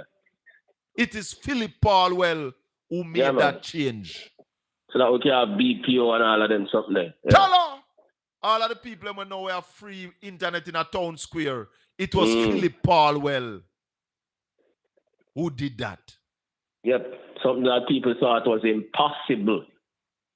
The way cable and wireless is powerful. Remember that? Yep. Remember that? Yep. So cable and wireless was it. Know. But Raleigh, let's give the people a little update now on how them loan are going to work, them big money where we are borrow from the multilaterals, 3.6 billion US dollars, the biggest borrowing package Jamaica has ever entered into. How are we going to manage that rally with a finance minister who has shown her incompetence? Well, I'm telling you, if we do not get, I'm not talking about the minister alone. If we not change the financial team, this thing will end up put with children in a slavery. Simple. Because the financial team is totally incompetent. The financial team that adds up to Faval Williams, her deputy Xavier Main, and the financial secretary. The financial secretary, what's your name again? Darlene Morrison. Darlene Morrison. And what about the consultants? They must have a team of consultants. Yeah, man, all advisors. of them must go, man. Because anybody who saw the spectacle in the parliament last week and still believe that them have confidence in them people, them none of them children or them none of Jamaica. But I don't hear the Labour right them saying nothing about it. No, I know, man. Them not going to say nothing. Man say a bad mind and you decide that and this and that and that. But them tell them that can't help Jamaica. And it is on display for all to see. It is all over the net globally, the incompetence that was displayed in Parliament. That not inspire no confidence. Really? Mm. Why is it that we have not heard a national day of mourning for the people who lost their lives in the hurricane? All right, that's the next thing you have to ask the government, brother. No, me I wonder if me too previous. Is it that we have to find everybody first? Man. We are entitled to the 7th week after the hurricane. Yeah, that should happen already. Flag should be flown at half mast. Yeah, man. All them things should happen already, man. The thing is just being badly managed in every era. If you're a patriotic Jamaican, you'll see that, yeah? Badly managed. What you need is someone that can stand up to wholeness in the finance portfolio. He's not going to allow that. So we're stuck. Is it true, Ralston, or do you believe that the Prime Minister is really running the finance ministry? Yeah, man, from behind the scene. Notice the IMF never said them put it in writing to the Prime Minister approach them. It's not something the finance minister and the governor of the Bank of Jamaica would normally do. And the Prime Minister told us that the multilaterals called him one morning. And he never said the minister was there. No. Under normal circumstances, under previous administrations, it is the finance minister and the governor of the Bank of Jamaica that sign on to those things. Let me ask you an ethical question, Ralston. Xavier Main is the junior minister in the Ministry of Finance. He's recommended to be charged by the Integrity Commission in relation to his statutory filing. Should somebody in the finance ministry be sitting in that ministry with that kind of problem, that kind of cloud over his head? Come on, Colin, man. Come on. Who's running the country? Yeah, who's running the country? Come on, Colin, man. If the head of the stream is dirty, yeah, come on, man. Then the entire stream also will be dirty. Yeah, man. Words of Mark Jefferson Golden. What kind of question that was?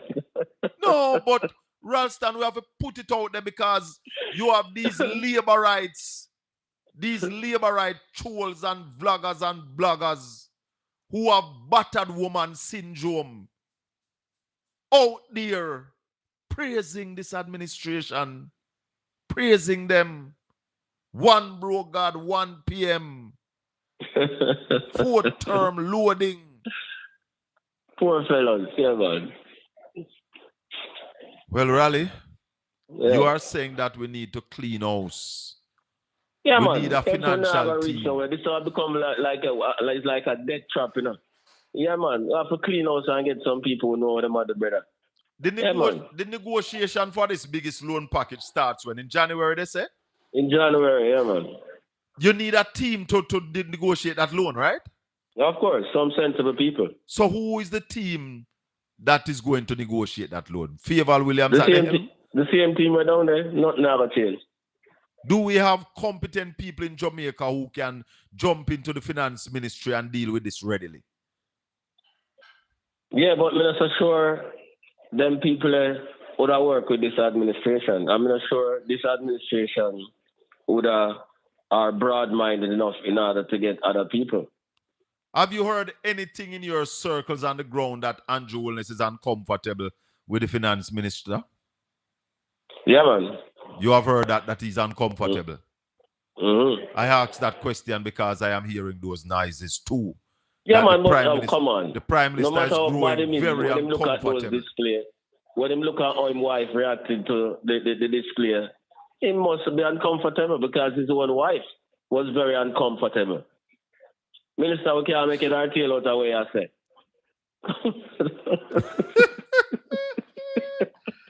The minister say the 41% was not really wiped out. Yep. It's just a measurement member that they use. It's just a measurement. Yeah, man. What can go so? Yeah, man. And isn't that the same figure that they are working with, Ralston? Yeah, man. The whole thing is just pathetic, man. Hold on the rally. About projection of 68% for debt to GDP. How do I compare that to the 41% wipeout of GDP? The 41% member is a measure of the damage relative to your GDP. It doesn't mean 41% of your GDP is wiped out, right? Measurement versus the GDP for 2024. I gave you what our projection is for this fiscal year in which we are. And going into the next fiscal year, we're expecting the growth in GDP to resume. So I know there are some persons out there We're not listen to that. What she mean, Ralston, when she say the 41% didn't wipe out? Is the minister saying to us that the only damage that was done to the government is 4.4% of GDP? That's what you're saying, because she's only measuring the economic losses. Yeah? And now we got to the part where she said there are people out there who say they are economists and analysts. So what I said to the minister said, the man who used to teach her, was said she got Harvard, man like Jeffrey Sachs and Joe Stiglitz and Amartya Sen and the Philip Fed, that's what the man them say. You have to measure that because you can't resume your business if you don't get back your infrastructure. Just like how them have said, they might give you a piece of the money to rehabilitate the infrastructure because you can't restart the economy without the power grid. Well, I say, Colin can't restart his business without him computer them and all of them things and him camera them, you know. I see the restaurant man can't restart his business without him building and without him stove and them things. So how can you not check that? It's completely out of it, man.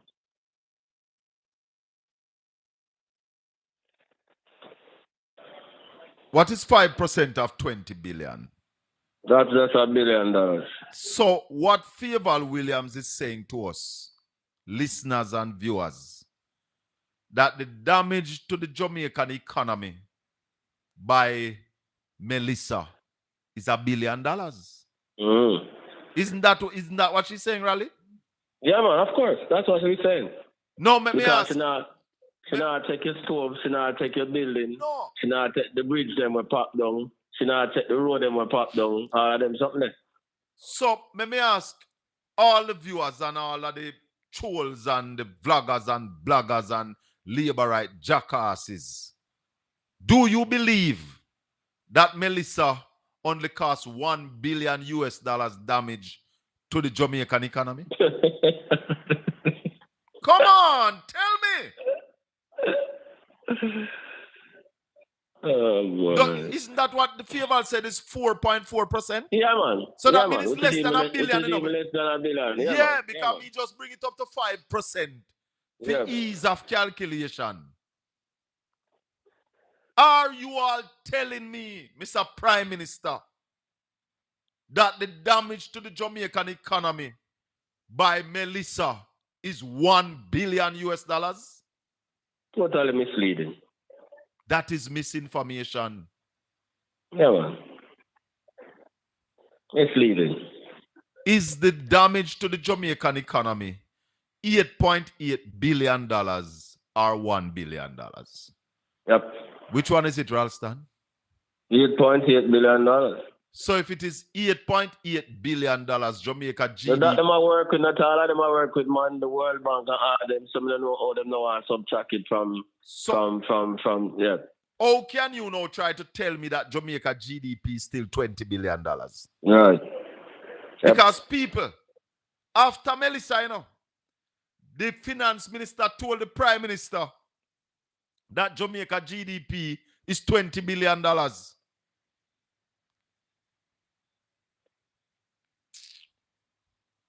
And then the prime minister come out. And this is so what... Tell me now, if the damage was $1 billion US, why you need to borrow $3.6 billion US? Hello! See where the prime minister come say a rally? Mm-hmm. There are those people, and I'm saying it here, who are vested in telling you lies to mislead you. For what reason? Did Faval tell us a lie, Ralston, when she said the GDP just go down by 4.4%? Well, the answer to the question is simple. If it is only less than $1 billion, call it 800 million, 900 million, why need to borrow $3.6 billion? To build back. Yep. Why? What? That's a simple answer to the question. Yep. Ralston, I don't know if there's anything else where you need to tell the listeners and the viewers before you go. Tell them. Well, what I tell them is follow the data and match the data with where you are here, right? So the man I said the Trump playbook is that don't believe what you hear because it's not what you hear, and we seem to apply the same thing in Jamaica. But what I said to them again, follow the data. Go up on the Bank of Jamaica website, it's easily accessible, and follow the data. Go up on Statin website, it's easily accessible, and follow the data, right? Go up on the PIOJ website and follow the data because the data is there. Yep. That you need for the and stop the heresy business and think about Jamaica and think about your children and your grandchildren and stop being so political and cut this foolishness. Because when you tell people bad mind, it means you're lacking in intelligence and reasonability. So you have to resort to that. Simple. Blessings, my brother. Brother. Bless you. Cool. We talk. Bless you. Yeah, man. One cool. Love. Ralston, the Professor Iman. People, look at it. Go back, go listen to the parliament. Either when Julian Robinson question Faval or when Isaac Buchanan question her. She said that GDP go down by 4.4% after Melissa. If GDP on the go down 4.4%, it means that is the damage to the economy. So what they are telling you is that the damage to the economy is less than $1 billion. I want to tackle some of them labor right here. Where then the man? I want to tackle them. I want them to tell me them garbage. Make we hear the horse manure that come out of them mouth.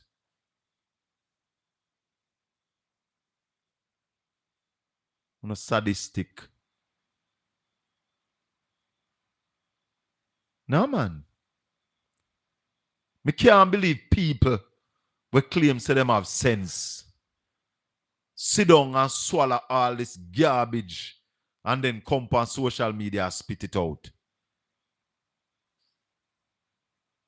My God. You have one fool we call himself neighbor. The man is so dumb and so blinded by his green eyeglasses. As a big man. That's what disappoints me with you, you know. Because you're a big man. You're not boy by age. Guess you're a boy by thinking. You're thinking warp. Eh? It look whole like water.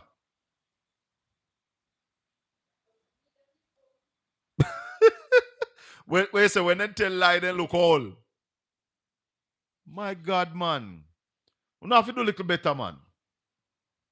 We have to put Jamaica to the front and we have to also protect some reputation. We don't have no reputation to protect. Eh? We don't have no reputation to protect. Let me take a few more calls before we close out. 876-804-7072. This is the Colin Bell Show, where we beat up the liars them and we join the Prime Minister in the war against misinformation. Hold on there, Chris. Hold on there. Make a connect you up there. Hold on there, Chris. We're coming out in the war against misinformation. Nobody not talk to you. Well, you don't understand. The war against misinformation. We're coming out against it. Chris. Where are you, Colin? Walk on, my brother. Why may I listen to the maestro as usual? I'll lay out the facts, man. Then. Yes, man. You know, Colin, you can't get around facts, you know, it's a stubborn thing. Yeah, man. Them say liars figure, but figures don't lie. Exactly. The thing is this, Colin, there will be what look like growth, you know, because all of this money coming into the system, the loans, one bump up the economy in terms of rebuilding. It should. But is that really growth though? That is the question. Because no, that's Colin, recovery. Really and truly, if you're not earning money, if you're just borrowing money and you're not earning money, yes, you might create jobs, but what is not real job? Well, the money's been borrowed to recover. Right. So what will happen is a recovery, trying to get back to the 27th of October. Exactly. Where we were that time. Exactly. So we're not wasting a growth for right now because a decline of it between 11 and 13%. That's what the PIOJ said. Right. So we're going to take some time to climb up out of that hole. Right. I think what they're banking on is that this reconstruction going to create jobs. But what initially it should, and that's why we've been saying that reconstruction should have started. We should have put on 5,000 houses already. Exactly. And would have see a better look going into Christmas. People would start dreaming again. People would start having hope again. And Colin, this is why I agree with your premise that if they use local material, keep that money in the island instead of spending all of that money back out of the island, bringing in stuff like these container homes. And you know, once them give that to people, that will be their permanent thing. They're going to move on. God. They're going to forget just about do the thing right. Yeah. Because we have had a hurricane last year. One this year. You can't put people in a position that if a hurricane come next year, they are out a door again. You can't do that. We live in a hurricane zone. Most likely it's a 50% that we're going to get a hurricane next year. We don't know. It might be a mild one. It might be a tough one.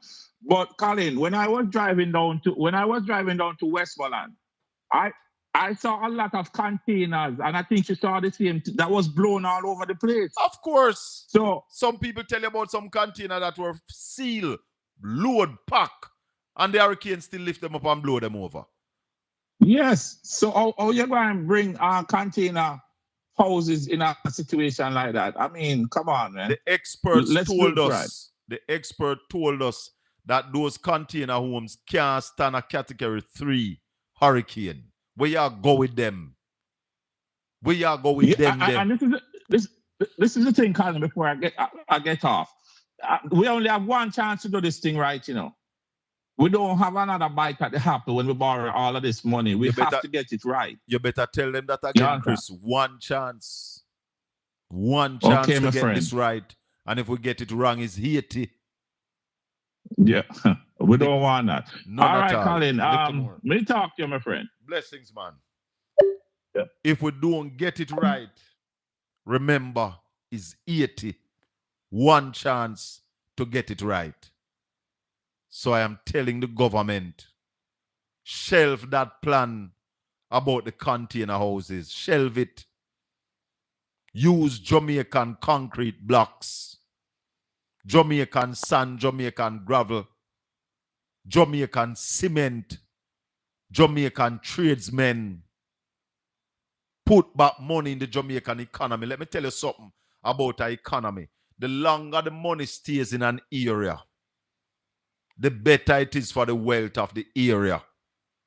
So like Port Antonio, if we have enough things here that when we have money, the money go round and come back because we buy the flour from a man with the right here, so we buy the block from a man with the here, so we buy the steel and the more things you get in your area is the longer the money stays in circulation.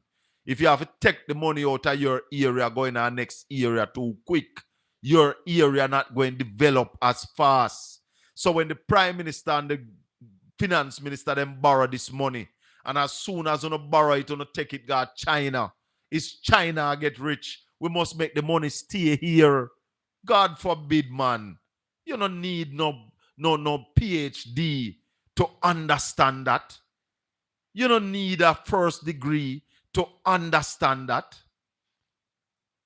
If the government is hell-bent and go buy them container house there, mark my word, somebody getting rich off the hog. You hear me? If the government insists on bringing container houses that the Prime Minister said the lifespan, some of them is 2 years, some of them go up to 10 years, is a waste of our money. It's a foolish move. It's a dumb move. It's a retrograde step. The government must not do it. And we must call out. We must call it out. Call it out, people, and tell them don't do it. Chat to me. Mr. Bell, good evening. Black Wall Street. We know about Black Wall Street. Yes. Yes, sir. Blessings. Yeah, man, evening. Yeah, man. Remember this JPS? You remember this in a Porsche time when they not think about the JP, all have a plant? Yeah. They build a new plant down there in them time, I think. Where they come get. You remember when remember say Porsche you have a program where they might use them not try to use LLG for all business and factories, you know. When that wouldn't carry a tax, you know. Well, they started using the LNG. They are using LNG now. No, man, I talk when the Porsche program with Paul Well. Yeah. It wasn't going to carry a tax now. All the shark came in and put on $7 on all of the gas them, you know. I don't remember. No, I don't think so. Yeah, man, you can do your research and ask Simon, man. So you're talking about the ad valorem tax on gas? Yeah, the 7%. The shark put you on. I remember the press conference tonight with TV. You sure I hardly put it on because we did put on some tax on gas, you know. This is what I say, no, man. All the shall put on tax on everyone, I guess, $7. Okay. In a 2016, in first budget in a 2016. And we did put on the edge. The edge tax. Yeah, we put on the edge. The edge was ours. Yeah. But all right. You know, when the all our plant are opening, you know, I don't know if you can find that with the Prime Minister, you know. Where he might tell you, say, how we going to get light bill cheap. And him said to the chairman, say amen. Oh? Remember that like yesterday. Me remember Andrew You Holness can go did back and look for them. You remember Andrew said we are going to bring the large power companies to Jamaica Remember that, with their big generators, and we're going to get cheap electricity. Electricity is so up by about 100%. You see, we only talk, and anytime we go bad, you blame the next man. You can't afford nearly 11 years now and everything you talk about the next man. So what is your purpose? Well, You're going to afford because you say you're going to fix these things, you know. I tell the labor rights them from yesterday that everything that is wrong in Jamaica right now, it's because of the Labour Party. You cannot be in government for 10 years and want to blame 14 and 16 and 20 and 30 years back. If you couldn't fix it in 10 years, then you have failed. You have failed. But you never try to fix it. You keep blaming the next man and not doing anything to remedy the situation. If a man make a bad decision and you come now and you can't change it, you're going to use it for curse.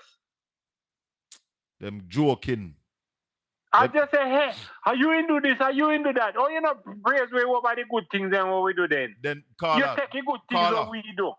That's why I say, all of them labor right the way you're out there do that, them have battered woman syndrome.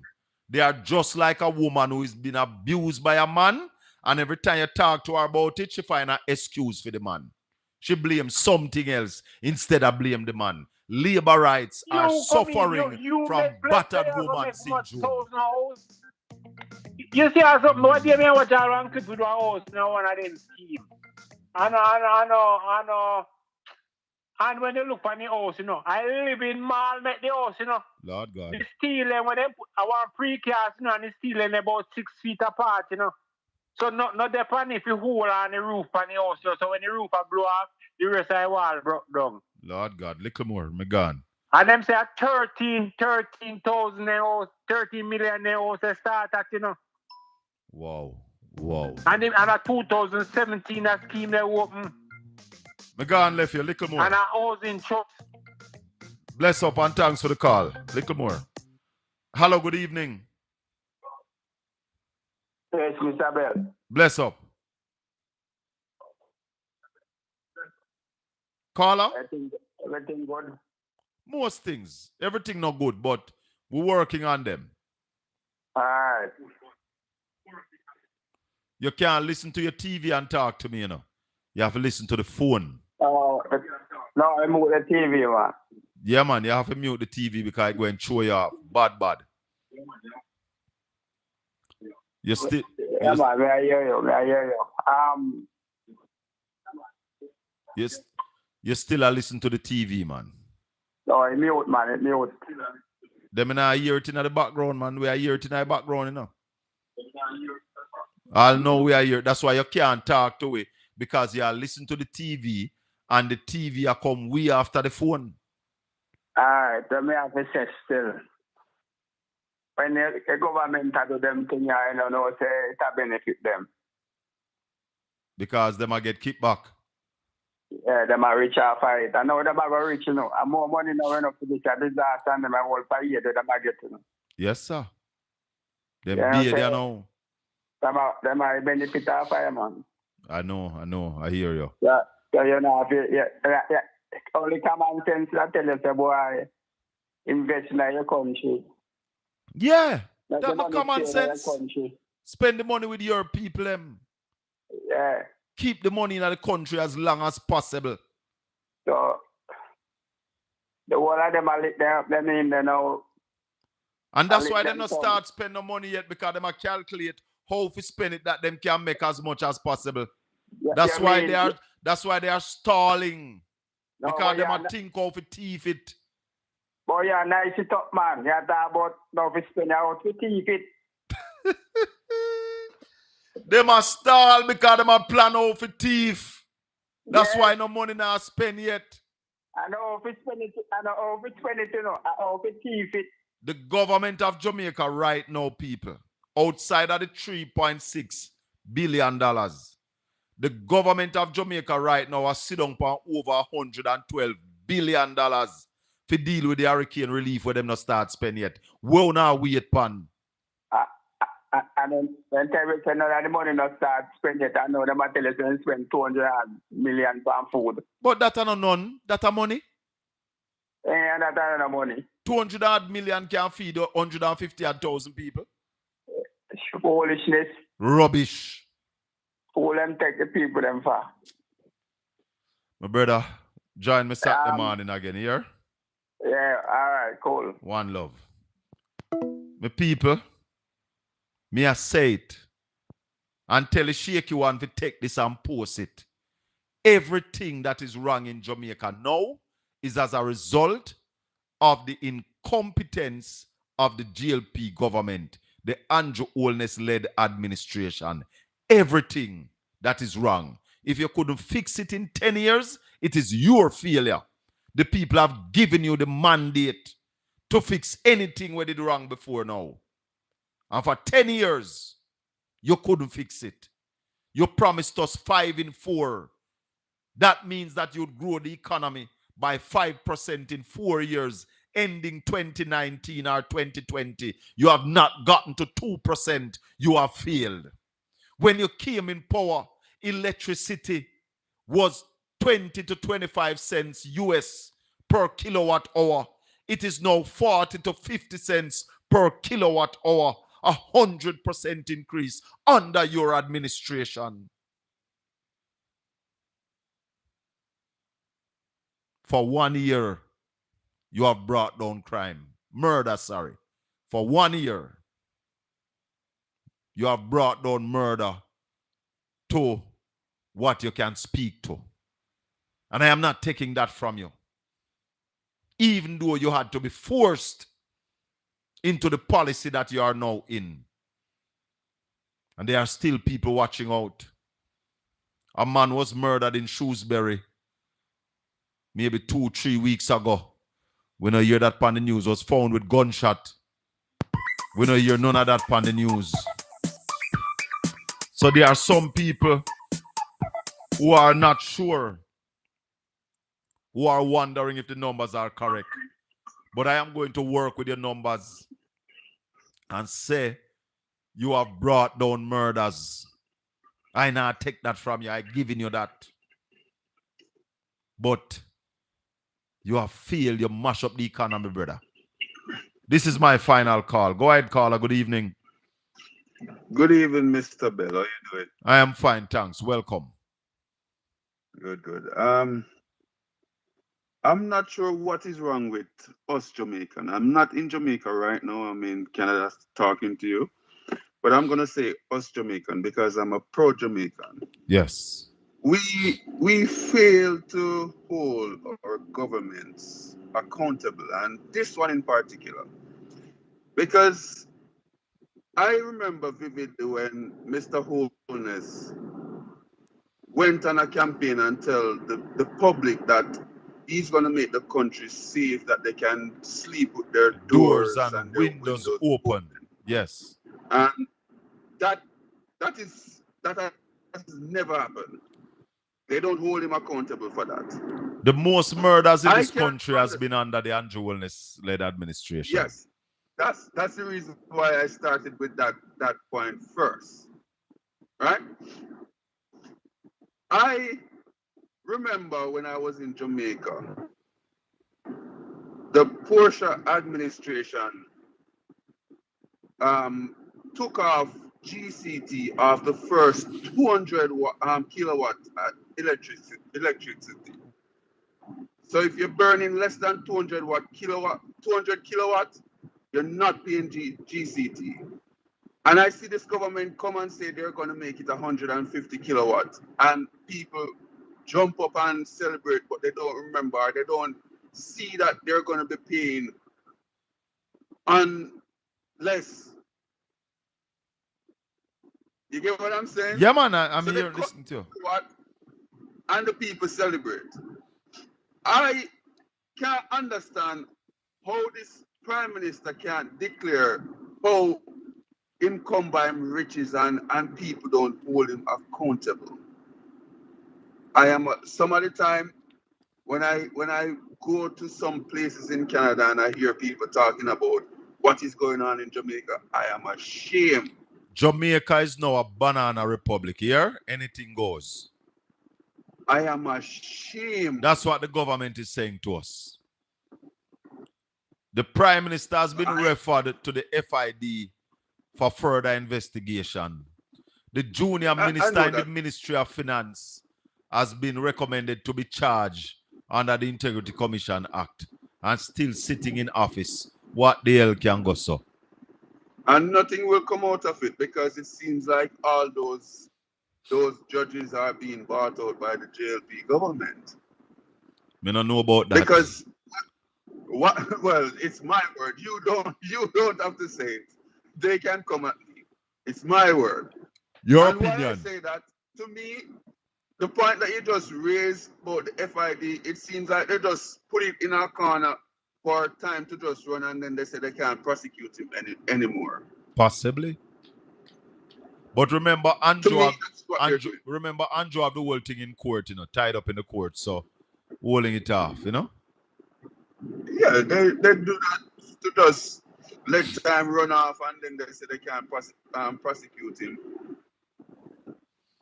Well, my brother, this government is a big failure, and I commend you guys, Bolo, because I was on his channel earlier. You, Bolo, and all the people are trying to educate the Jamaicans, but it seems like they can't learn. As I said, I don't remember the term that he used, but this woman and a man. Yeah, it's man, like them are battered woman syndrome. Yes.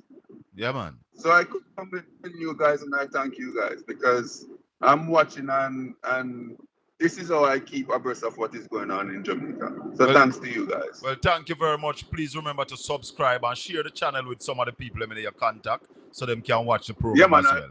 Thank you very much, Colin. I will. Blessings. Okay. One love. Yeah, man. The labor rights, them vlogger and them blogger there, them have battered woman syndrome, them sick. One time I did have one girlfriend and she tell me, say, me not beat her up, me no love her. So we had to break up. Because me need to beat her up.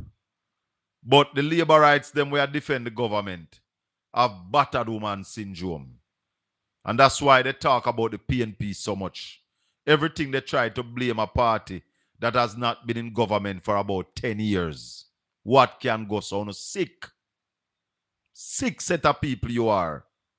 And watching the government destroying the country while cheering them on. You set up bossy slaves. House slaves you are. Remember, if you're packing a barrel or a box sending down to anybody down in the West, send them a solar light. A lot of them not getting back current this year. And they'd love to have that light to brighten up their life for the Christmas. So give them a light. That's an initiative launched by us here at Portland Spice TV. We want to thank everybody this evening. Thank Ralston Iman for being with us. Thank you for calling in. And we ask that you like up the channel. You see that thumbs up? Just click on it, man. Now cost nothing. Share the channel with some people. And help us get to 9,000 subscribers before the end of this year. I want to thank you all. May the good Lord continue to bless and keep you. Make his face shine upon you and be gracious unto you. The Lord lift up his light and give you his peace. Until we meet again Saturday morning, when we'll be live one more time for the Colin Bell Show. Peace, my people.